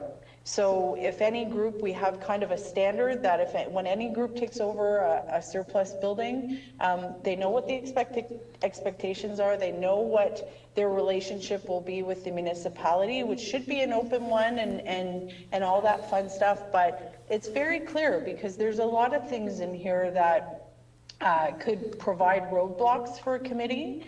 And then, you know, is staff going to work on it? Like we're doing more harm, I think, than good by false hope or false expectations. I saw the project, I like plan, and in my mind, their plan is their plan. Our side of things is, here's the building, we're walking away, we're giving you the key, you have to comply to all the provincial rules, which anyone has to, and we will cheer you on. And knowing the folks around that table, we will attend fundraising events and spend some money and all that fun stuff. But I think we're getting into this other thing, and I don't think it helps our community, because you know, if we pick one group and support them feverishly, and then another group we say, too bad, so sad, here's the keys, that's not fair either. So in my mind, I think we need to look at this as a surplus building. Here's the realities of what that surplus building and where it's at, and maybe, you know, probably the most beneficial part of this would be if the committee representatives were able to sit down with Nicole for maybe, and I know Nicole's a very busy person, but maybe a half an hour, and just kind of go over how these things cannot be circumvented, and just let the committee decide on their own if it's something that they can take it on. And some committees, and this may be the one, can take on massive projects and make it amazing. But I think we're kind of stepping over lines here, and I in my mind, it just needs to be a case of it's a surplus building. You know, we support the access of a community committee and really wish them the best, but this is the reality of taking on that building.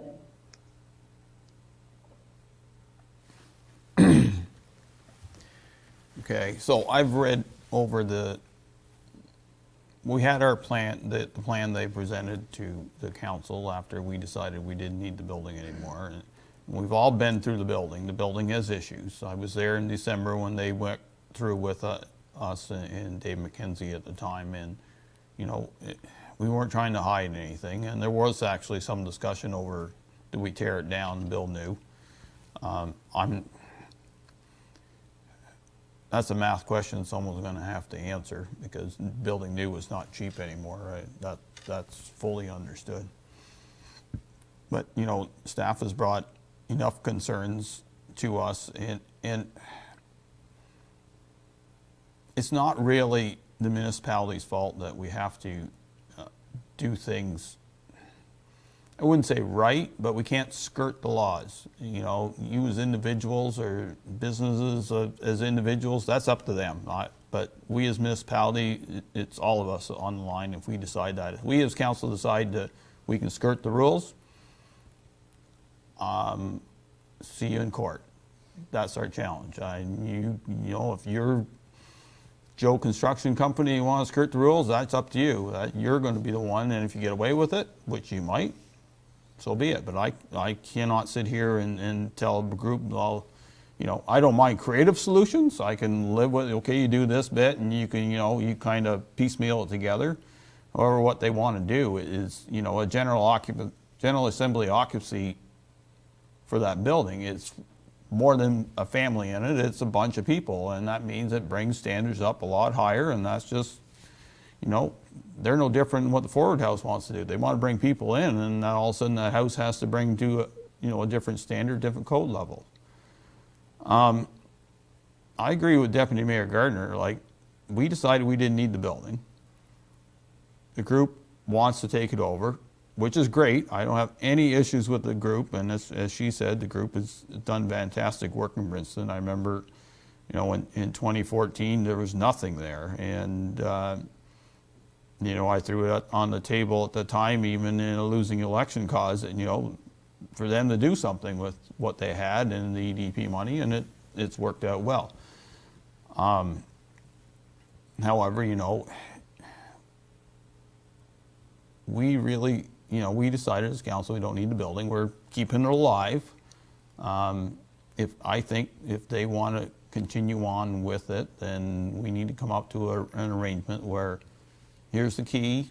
You know, we'll do what we can to do the minimum, like we do with anybody else.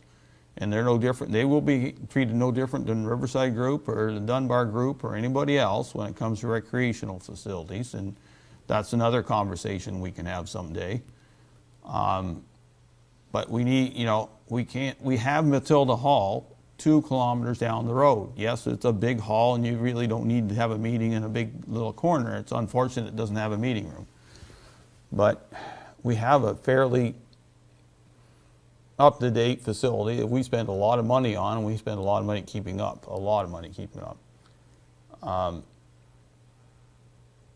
I'm in the opinion that, if they want to take it on, as they said, then they need to come back to council with a congruent plan of how they're going to accomplish that. And yes, they had a business plan, but it didn't involve having, going down the road of hiring a structural engineer to figure out what you need to do. Figure out all the costs you're going to land up, right to the dime, and then see if it makes sense. You really, that's a business way of looking at it. In the end, it might work, but in the end, they might find out they can't really afford it. And as for EDP money, if EDP money gets spent into a facility like that, it's gone. It's literally gone. We can't get it. Even if they said, here's the building back, she's all yours, we can't stroke a check for whatever they spent on it. I don't think that's fair. People have made decisions. Yeah, you make decisions in life and you drive on. So it's a challenging situation. There's no doubt about it. We have a group that wants to do something, and it's going to be a hard road to haul unless things really fall back into place. Councilor Mellon? I reluctantly have to agree with what's being said. I mean, I hear it, and we can't bend the rules for them, well, for us. If that building isn't owned by the municipality, can we turn the ownership over to the rec society without, when we turn the building over, it would still be, basically, they still wanted to be in our name, do they not? Yeah, it is on our land. The Yeah, only it's thing we on could our do land. is lease it to them. You might trigger property taxes, though, once you lease it to them. Yeah, the property tax will kick in. Right now, we pay 0 for property taxes because it's municipal property. As soon as we give that to them, they're going to be assessed based on the value of that structure, and they'll be paying taxes on that. And they, and the long and the long and the short of it is, they're still going to have to go by the code. They're going to have to, regardless of whether it's in our name or their name, once you have the general public using that facility, as you pointed out, Mayor Byvells and other members of council, the requirement is such that we got to go back to them and show them what we have and say, this is, lay it right on the line and say, see where they want to go with it. There is some money, there, but I think we need to lay it on the line very honestly and very openly and say, if you're going to do this, this is what is needed, and let them decide if they want to go down that road, because it's going to be, their business plan called for around $225,000, and I can see that's getting blown right out of the water. It's unfortunate because I give them all the credit in the world. They want to do it, and darn, you want to help them, but I don't know what we can do. That's all for now, Mayor Byvells. It is what it is, I guess. Councilor Lewis, anything further? Peace. Councilor Wells? No, I'm good. Okay, Mayor Gardner, anything further? No, I'm good, thanks, Mayor.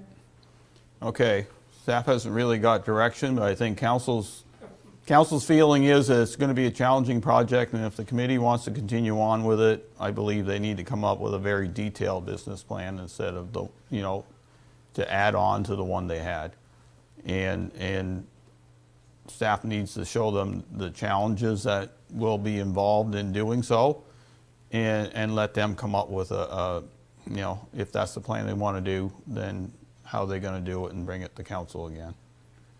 I will say one thing about potential liabilities or risks that this municipality has. The designated substance report, we'd have to do no matter what we do to that building. If we were going to tear it down, we still had to do it. And the other liability we had is to take it down and take it away. But that doesn't stop if they own the if they renovate the building or not. In the end, it's our building. If we have to take it away, we can't really give that money away.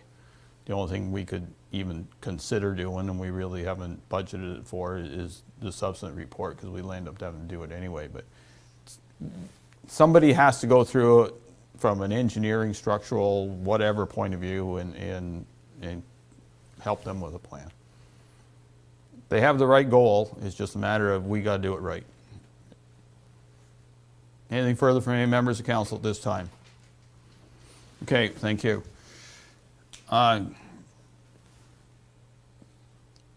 Council still good? Okay, just making sure. Okay, next one is key information report on the Carmen Road water main and servicing line. And is Dennis going to do this? Nicole, Danielle, whoever wants to do it. Council has the full report, and we've heard about the break. So go on and describe it in detail on what you think we need to do as a municipality. Thank you, Mayor. So Dennis and I worked on this report together. So Dennis can answer some questions about operations. I'll just quickly run through it. So on Tuesday, February 23rd, we had a pretty significant break on Carmen Road. By 6:15 a.m., the Iroquois water tower was completely empty. That's how large the break was. The infrastructure there is a 10-inch main, so it's fairly large, and it does pressurize the entire system. That water main there is constructed of ductile iron. So normally ductile iron is preferred to cast iron because it has the ability to withstand corrosion. However, ductile iron, because it's thinner than cast iron, does have some issues in corrosive soils. So particularly in the zone that it is located in, it is in Matilda clay, which is a particular type of clay that is pretty acidic. And because the Carmen Road service line wasn't constructed with any protective barrier on the outside of the pipe, sometimes ductile iron pipes will be wrapped in cement or in some sort of other protective layer. It hasn't fared out well over the past 63 years, so this pipe is 63 years old. Council will note the pictures in the report. You can see it's extremely pitted, and it's scaled on the inside and outside. The status of this section of pipe along Carmen Road was presented to the previous council in 2018 due to similar noted issues at the time. That report included the costs for repair. Since that report, the Carmen Road service line has experienced 6 breaks, which is pretty significant. The cost associated with the work presented to the previous council in 2018 was $858,000 and $858,228. Council at the time decided not to proceed with the work based on the overall cost of the project. So staff are looking for direction from council this evening. Prior to us presenting water and sewer budget, we're looking for direction on how you'd like us to proceed with the Carmen Road service line. We do have 3 options, and we're just looking for council to give us direction on which one they'd like us to get better pricing on, so we can bring it back at budget time. So the first option would be what was presented in 2018, which is the relining of 1,420 meters of pipe. So this would reline the water main from gate valve 95 to 120. So that gate valve is at the base of Carmen Road by Craig Packaging, and it would go all the way to the water tower. The option 2, we would hope would be a little bit more cost efficient, would be the relining of 560 meters of water pipe. So that's from gate valve 113 to 120, which is the base of the south side of the roundabout on Highway 2 to the water tower. And then option 3, which staff are not recommending, is to do nothing. With no relining, with no relining at all, the pipe will continue to corrode. And our fear, and Dennis can speak to this, is if we move from Category 1 breaks to Category 2 breaks, that means that we may have to issue a boil water advisory. And that's not something that our distribution system nor our operations team really want to do. If the pipe completely fails, we do have a secondary line. It is on the east side of the water tower. It runs behind all the properties on Carmen Road. However, if we only rely on that, the system will no longer be redundant, so there will lose complete redundancy. So we'll only have one way in and out. As well, all the properties on Carmen Road, as well as the industrial park, will lose water servicing. And we do have a fairly large infrastructure project and expansion going on in the industrial park. With regards to budget implications, it'll be dependent on what council decides this evening, and then of course Dennis and I will bring a report back to council during water and sewer budget to figure out how we could finance one of the options. Dennis and myself can answer any questions you may have about this. Okay, Dennis, anything further to add to Danielle's report? No, just that I've been here 18 years, and that pipe is it's the first water break that I've seen that basically destroyed the pipe on the south side or the bottom part of the break. We lost water, like I said, by 6:15. Our tower was completely out. We couldn't maintain. Our pressure dropped down to 30 psi, and with one pump, we were just maintaining pressure in the system until we got the valves closed. And when I did get there, 2 of them were covered with snow, so obviously we had a lot of shoveling to do to get the pressure back up. But you know, I put the one clamp on. We had the water break, and I was trying to find a nice smooth spot on the pipe to put the Hymax on, and I was struggling to find a nice piece of smooth part on the pipe to put the Hymax on. I had to keep on digging to get a nice smooth spot. And then when I did get the smooth spot, we had it all completed. We were ready to go back and service. And then we turned the water on. And as you can see, and I think it's in page 127, I believe. As soon as we turned the water on, another spot on the pipe broke. Yeah, it's on page 127. That right beside where we repaired, it blew out the pipe again. So then we had to shut the water off and excavate more of the dig, and we were right on top of fiber, and it's a 4-inch gas main there, and we were on top of fiber and bell, so it was a big dig. Anyways, we got it all back up, but I do think we need to do something on this. Okay, so in the new council package on 134, Oh, sorry.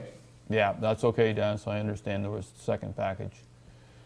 So, we'll go around council, we'll start with Deputy Mayor Gardner, and the Mayor will advise you that option 3 is not an option, so. Oh, I have one more thing I'd like to add, sorry.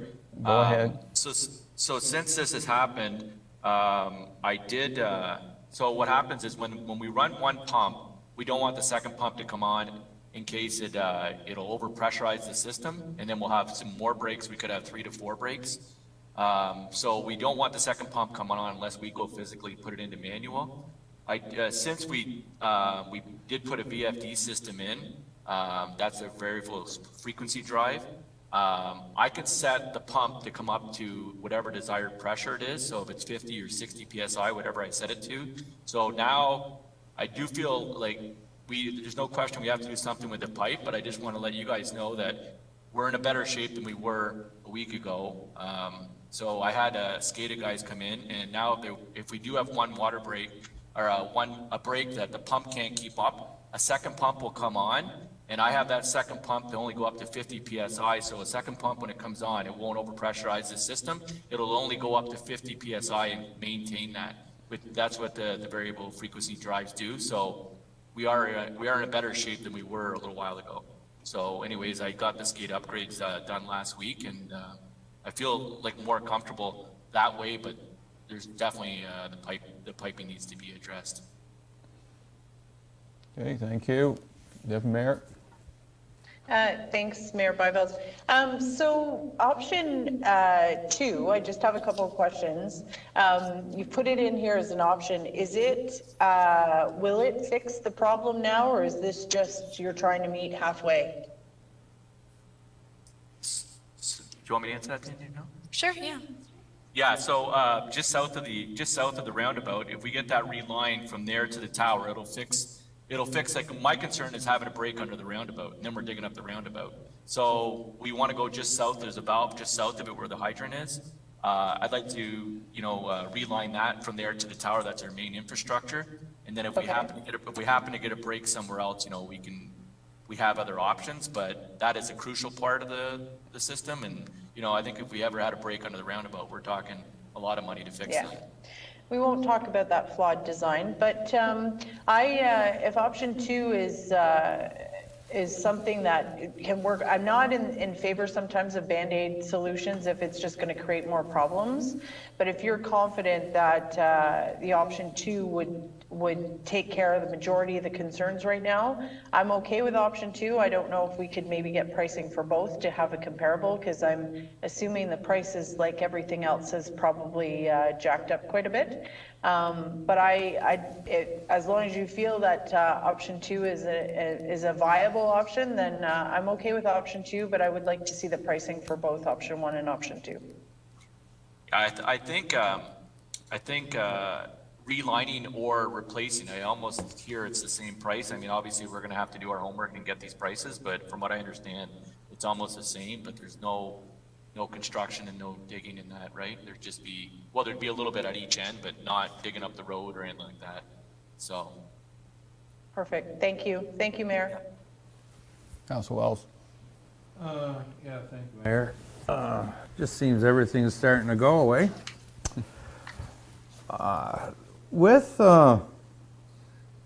First of all, like,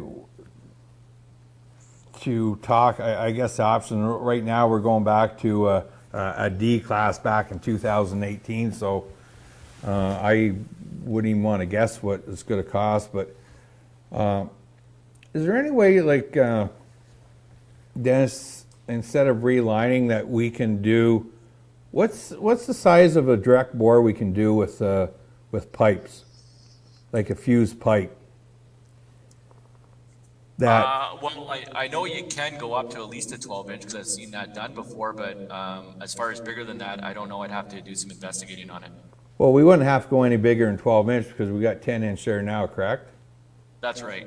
So, like, I would like, first of all, like, to go through all different avenues, like relining a pipe. I don't think that's a good scenario.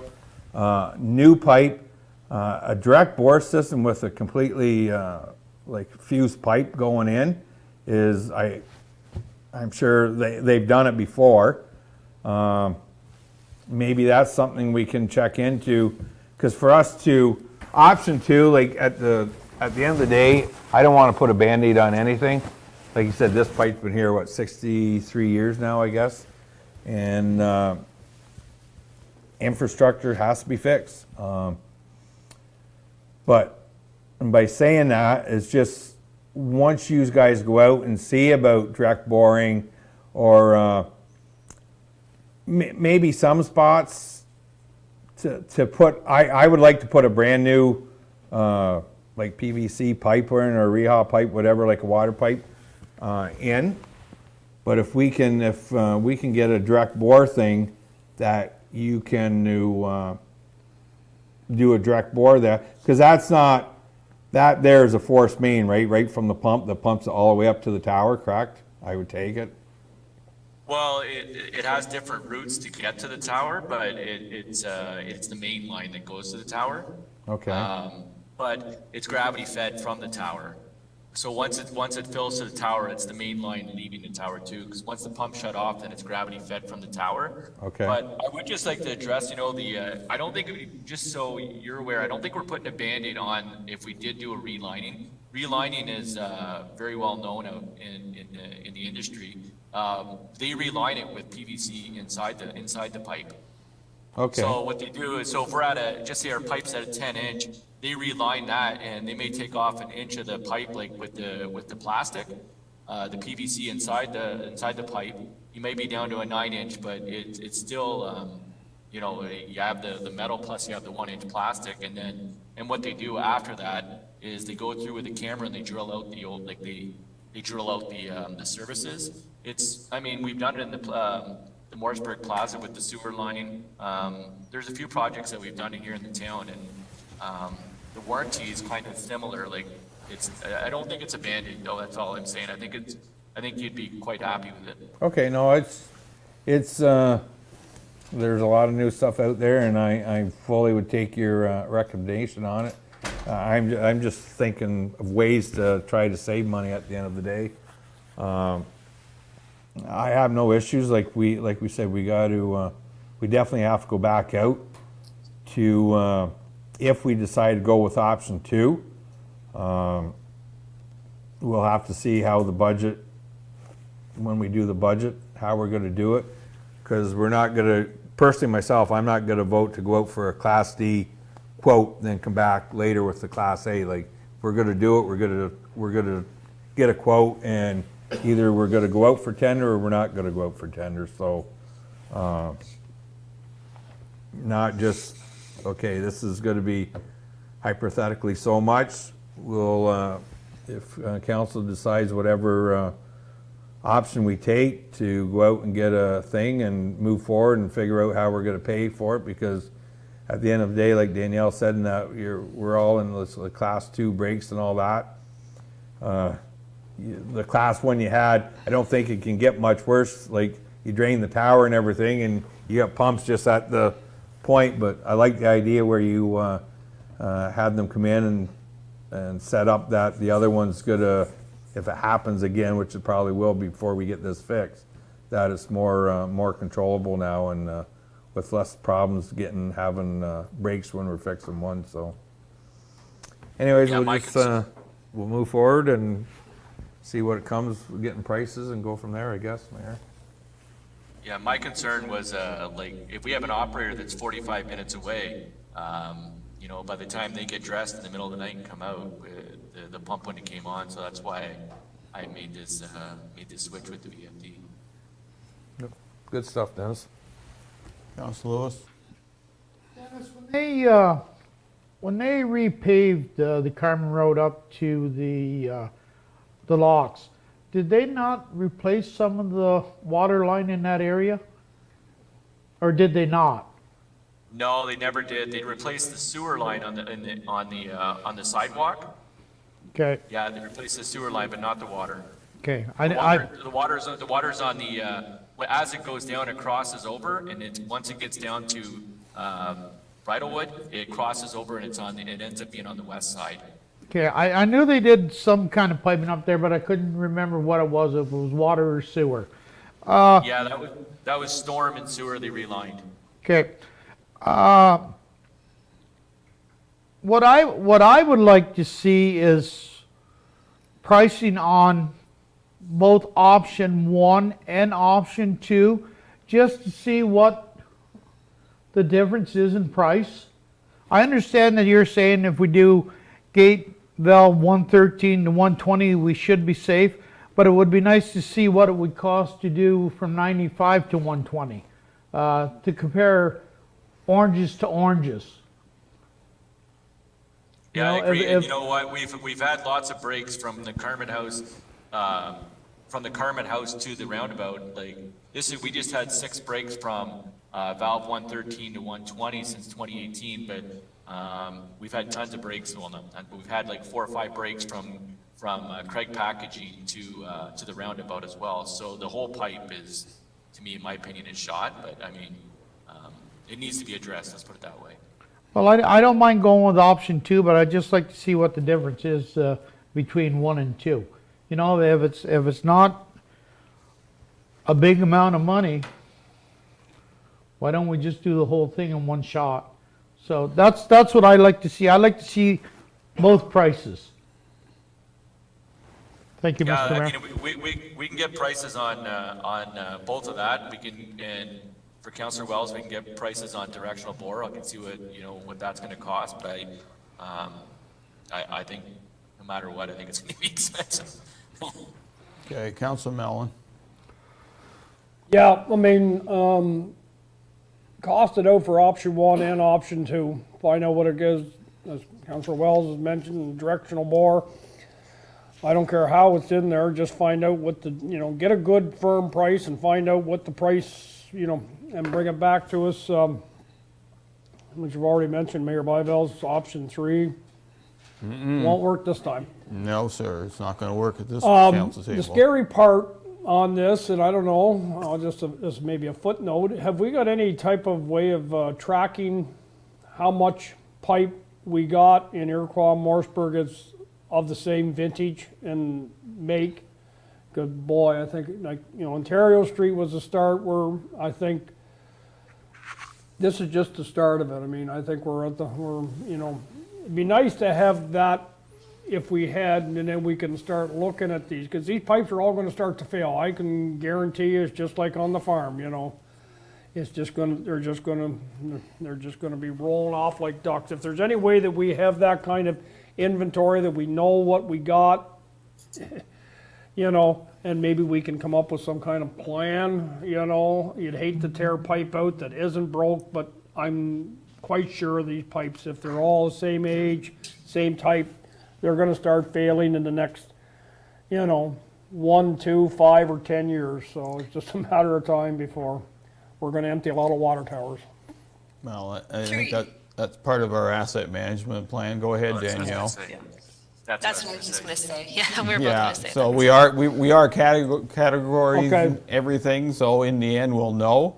Well, Iroquois basically is the same vintage. It's one brand-new village all Yeah. at once during the 50s, right? So, A good portion of Morrisburg must be, well, that portion of Morrisburg is yeah. newer technically than this side, but this side is,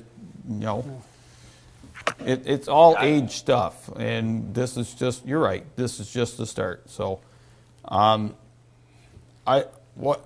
sitting here thinking, I think I agree with council. I think we have to look at both options. If we could always tender it out as option 2 and make option, provisional the extra, because they're there, right? That's one thing you got to keep in mind, that the company that'll do it, and I think Councilor Wells brought up a good point of doing some directional boring, but I do believe with Dennis's belief that we reline it and do a good job of relining, that we'll save that pipe for many, many years. And saves a lot of digging and rooting. So that would be my recommendation, that, minimum we do is option 2, and if we price out the whole thing for a half-decent price, then we can seriously consider doing it. I know it's gonna cost money, we're gonna have to find the money, but we have to do it. It's not we can ignore it until the next one breaks, and the next one breaks, and the next one breaks, and then we're gonna have water issues, and there's no stopping here, so. Anything further from any members of council? Yes, Councilor Wells first. Just one more, before you guys bring it back to us in the water sewer budget, are we just going to, who we going to give it to? If we're going to, I don't want to go out for a Class D, because obviously, Mayor Byville, you said option 3 is not an option, so we definitely, we need a Class A quote. And so do we go out for a tender to get a Class A quote? We don't have anyone, do you call up West, East, whoever, I'm not mentioning names, but do you? Through you, Mr. Mayor, if I could answer, we do Yes, have an please. existing service. We do a lot of our engineering work through a particular firm for our water and wastewater infrastructure, and that firm is very well informed and very knowledgeable about the distribution system. They were also the same firm that provided the Class D assessment in 2018, so they are familiar with the status of the Carmen Road service line. So if we were to go out and get a better cost estimate of option 1 and option 2, it would be my suggestion that we reach back out to them, because they're already familiar with the work that we need to be completed there, as well as the infrastructure underlying the traffic circle, the roundabout. So that's how we would probably move forward with that, unless council would like to give us a different direction. No, That was what Dundas and I planned to do. At the end of the day, Danielle, it's in the best interest of the municipality to continue on like that. It's just, I wasn't sure who, well, I see who you got there, but I'm not going to mention names. So I just, if you guys figure it's in the best interest, and it will be, because they are knowledgeable. It's just, I'm looking out there to see if you can save some dollars. Like, it's almost like a given every time when whether it's them or whoever know that you're gonna call upon them, it's like we have an open checkbook, so. But hopefully all the work we gave them, they're looking at maybe giving us a discount on some of this stuff, so. Anyways, I'm good with it. Councilor Mellon? Yeah, just, I guess if you will, for my own reference, Dennis, when you come back with the price, or Danielle, can we get a warranty on relining so we can have a comparison, like, so we know, are we talking 5 year, 10 years? Because then it might be worthwhile just to put new pipe in, whatever, get a length of warranty that relining will do, because as I think Councillor Wells is, maybe relining, and you're thinking it's great, but I'd like to have something in writing and warranty wise. No, for sure. I think it's, like I say, we'll come back with the relining, the directional bore, and also replacement, and present it to you guys at budget. Okay, Deputy Mayor Gardner, anything further? Okay, Councilor Lewis, you're good? Okay, so you have enough direction there. I think council's direction is to do it all if we can, but 2 for sure. Okay, water towers logo. Are we revisiting this? So Okay. yes, through you, Mr. Mayor, sorry, I didn't mean to shut my video off there. So the reason why staff are bringing this back is I just want to be sure we are in the final stages of the logo approval. However, it's come to our attention that perhaps if council is interested in ever changing the logo of South Dundas now or in the future, if that's something that council is pursuing or may in the future pursue, that staff are not sure if they'd like us just to put Morrisburg and Iroquois on the water tower and remove the logo completely from the design, just so that we have consistency in branding, or if council would like us to proceed with using the existing logo, and if we were to change it down the line, we would have to change it on the water tower. So we're just looking for a little guidance before I give the final okay to the contractor on that. Deputy Mayor Gardner? I'm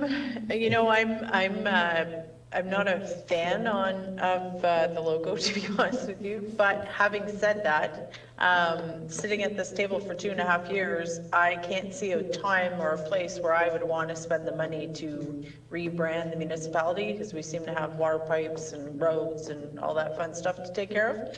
So, I mean, we could put Morrisburg and Iroquois, but I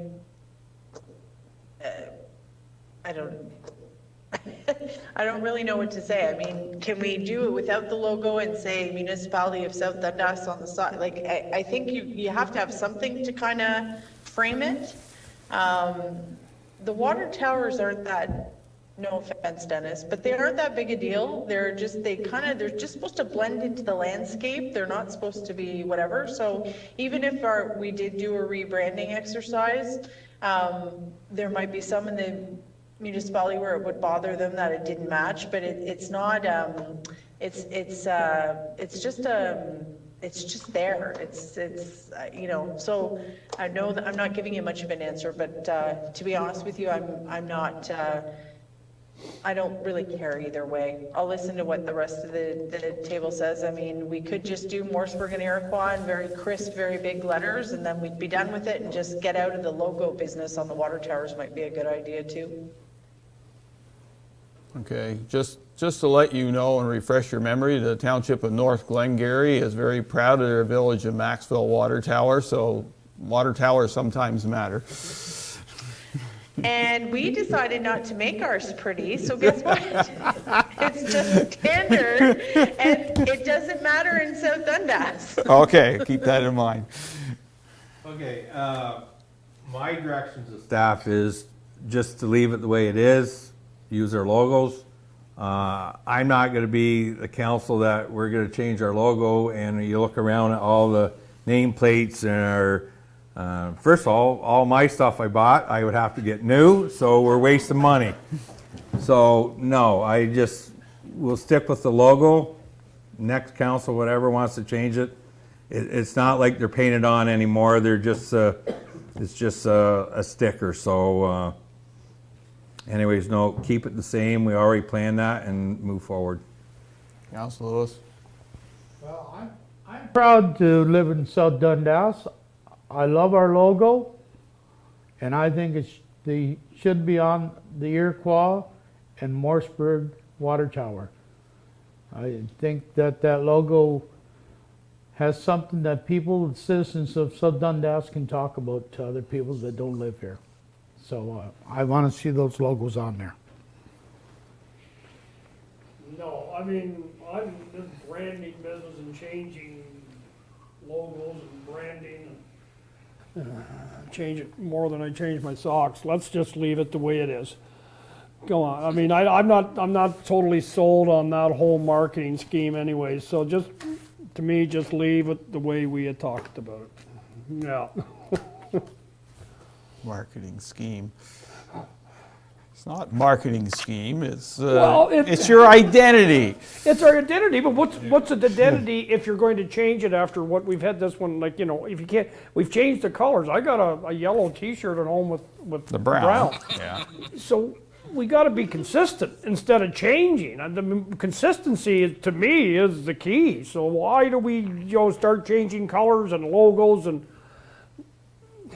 keep what we got? Like, I mean, otherwise we're, they'll say, who was that? Oh, South Dundas. Weren't you different last week? So let's just, that's my opinion. That's just my personal opinion. Okay. And marketing is not my forte, but I just. Doesn't sound like council's gonna change its mind right now. Yes, branding is a challenging exercise, and my recollection of the county branding they did in 2012, spend 35 grand and come up with nothing that council could like, and then in the end we came up with our own and it worked. Sometimes something simple works. If council doesn't envision that in the next year and a half, then yeah, why go down that road? Somebody else can do that choice. And as Councilor Wells says, you can always paint over, or take a sticker off, or whatever. Deputy Mayor Gardner, you good with that? Okay, we're staying with what we got.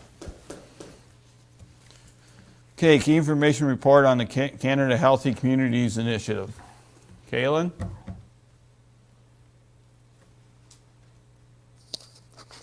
Thank you, Mayor and Council. Can you hear me? Yes, we can.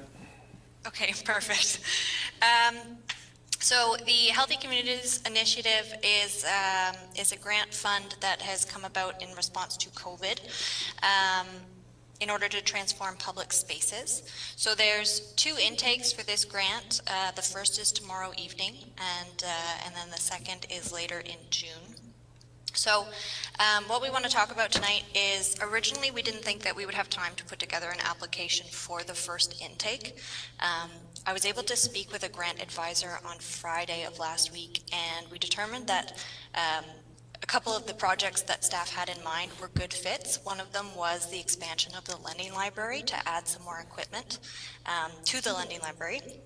So because that's a fairly simple project and all it entails is the actual purchase of equipment, we talked about it as staff and decided that we could actually meet that deadline for tomorrow for the first intake. We had always intended to apply for the second intake in June because we have a little bit more time to work on a more complicated application for a different project. So a couple of the things that I want to talk about tonight with council is I want to note that there's no guarantee that we would get either of these, or either of the funding for any project for either of the intakes. But we can apply to both intakes, and even if we were to get the funding for the first one, we could also get the funding for the second one. Now, I will note that I doubt that would actually happen. They say that you could get both fundings, but I can't foresee them giving 2 funding intakes to a small community like ours. We're not like Toronto that has a lot of different user groups that they could give that to. However, I don't want to dissuade you from applying to both intakes because, again, there's no there's no reason to guarantee that we could get the first intake. So my recommendation tonight is that we go with option one and we apply to both intakes and just kind of hope for the best. So that being said, I do also want to bring up that we don't have to have a conversation tonight about the mountain bike trails, because that is going to come to council at a later date with Danielle and Austin. But I do want to just put it in your minds that the mountain bike trails would actually be a really good fit for this funding when we do the second intake. And if you were to go for funding, even if it weren't for this one, if you did ever want to apply for funding for the mountain bike trails, having them be multi-purpose would give us better chances of receiving funding. So I did talk to the grant advisor about the mountain bike trails, and she noted that if they had capabilities to be used in the wintertime for snowshoe trails or anything like that, if they're any kind of multi-purpose, there's a better chance of us getting funding. And that applies to not only this grant, but any kind of grant that we would apply for. So I just want you to think about that when we do go ahead talking about the second intake, if the mountain bike trails are something that you want to consider. But for this evening, we are only talking about intake one and whether you're comfortable applying for the lending library. And then we'll bring another project back to council for the second intake at a later date. So I can answer any questions that you may have. Okay, Deputy Mayor Gardner, you got option one, option two. Thanks, Mayor Byvelds. I think both are worthy projects. I actually would roll the dice and apply for both. I think the lending library will get you kind of, kind of not noticed, but it's a small project. I don't think you're probably going for very much. What are you going for, like 15 or 20 or something? About 2025. Yeah, okay. So, I would apply for that. And to be honest with you, with the mountain bike trail, even though it's a small municipality and, applying for that, even if we are conscious of the fact that we maybe bring down the amount we apply for that as well, I say go for it. I say these are weird times, and I don't think you're out anything to give it a shot. Councilor Wells? I would go for both of them. It's funding that if we get it, we get it. If we don't, we don't. I just go out and everything's got to improve the community anyways, as far as the mountain bike trails go. And then there's still enough time, because we're going to be talking about the BMX stuff anyways, so we can kind of put 2 to 2 together on that. So no, I'm good. Just go for both. Councilor Lewis? Yeah, it's like the flip of the coin. Go one, go two. Hey, let's go all the way, apply for both, and if we're lucky, we'll get both. Councilor Mellon? Yeah, I mean, obviously, we got to have my March 9th, so that's tomorrow. So yeah, do the lending library on the first intake. And the second intake, I caution that if we do the second intake of that fund, if we have to put in, I'm not in favor of having a dual use facility, dual use on the BMX, because to me, that's just, if that has to be included in the application, I think we're just leaving, I'm not really in favor of that. You get mountain bikes, you get walkers, you get joggers all on the same trail. No, that's just, it's a BMX bike. I realize we might have a better chance if we show it as a multi-use facility or whatever on the second intake, but that's my only caution on that one. Go for both of them and see what happens, but I'm really not in favor of having a multi-use area, yeah. Mr. Mayor? Go ahead. Through you, just to clarify, Councillor Mellon, it would only be for the off-season of the mountain biking that it would be multi-use, just so that we could say that on those months where it's not in use by mountain biking, that it could be used for snowshoeing or other activities. It just gives us the ability to say that we can use something year-round rather than only a certain number of months. I know when I was younger, we'd always stretch the limit on how long you can run with a bike. That's all, it may be, yes, it'll hopefully work, yeah. I mean, go for both of them. Sometimes you just make rules. Yeah. The rules. You know, they're so dirt and date, bikes can use it, and then they can't use it anymore. I can understand your thinking, like you're having the issue up in Lanark right now with snowmobiles and walkers on the same Yeah. trail, and I'm thinking, what insurance company are they working with? Because I don't think our clerk would allow it to happen, so. No, or I don't know, like OFSC, I don't know how they, I don't know, Well, maybe it they- isn't a trail. They haven't been sued often enough anyway. Council Wells. One last comment. Basically, Councilor Mellon, we're just trying to use reverse psychology on the people that are going to give out the grants. Hope they fall for it. Thank you, Councilor Wells. Anyway. Okay, option one it is. Thank you, Kalen. Next one is the Norfolk resolution concerning agricultural production and the provisions of the carbon tax. Councilor Mellon, you want to speak to it for now, and then we'll. Yes, thank you, We'll read Mayor the motion Byveld. later. I think if, the letter, if you read the letter and the December 7th one, it's fairly self-explanatory in here. When I read that, it really hit a chord for us, because in South Dundas, agricultural is our biggest driver, economic driver, and this carbon tax, of course, it was supposed to come out, it wasn't going to cost the farmers all that much, and I think that's been proven to be wrong with spades. And it's going to continue to cost more, and it's a direct impact on the bottom line of pretty well everybody, all farmer, all the ag, right across the board. And that's why I wanted to bring this up, where the farmers don't have that opportunity to recoup those costs because they're working on the world market in a lot of times. And and if any costs are passed on, it's passed on to the consumers, which is unfair to the consumers. And then there's that perception that the farmers are making the money, and which they aren't really. It's just the whole process chain, right down through, right from the farm gate right up to the consumer's table, and it affects everybody. It affects the farmers.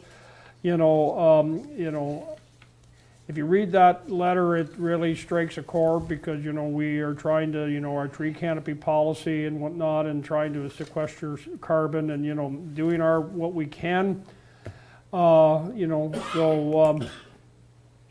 I read an article, very interesting article in the Corn Belt in the United States. Now, I don't know if this was scientific, peer reviewed, but it was by a university that said that through the Corn Belt in the United States, there's more carbon sequestered there than in the rainforest.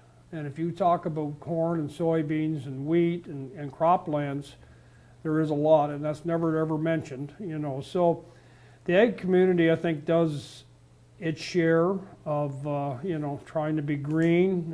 The 4 R's that are mentioned in here, and the cover crops and the whole bit. And I just do believe that I'd like to see that letter of endorsement for this to exempt agricultural businesses from paying that carbon tax, because it's going up, I think, 2.5 cents in 2 weeks or something. Again, it's a constant. It's going to be constant till it hurts a lot of people, and it hurts a lot of the agricultural industry in South Dundas and right across Ontario. Okay, read motion, please, Madam Clerk. Moved by Councilor Mellon, second by Councilor Wells. Council support.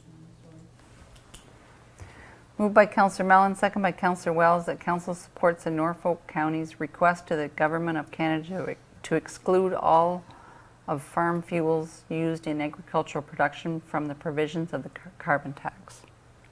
Okay. Does any other member of council want to speak for or against this motion? If we're all good, we'll vote on it.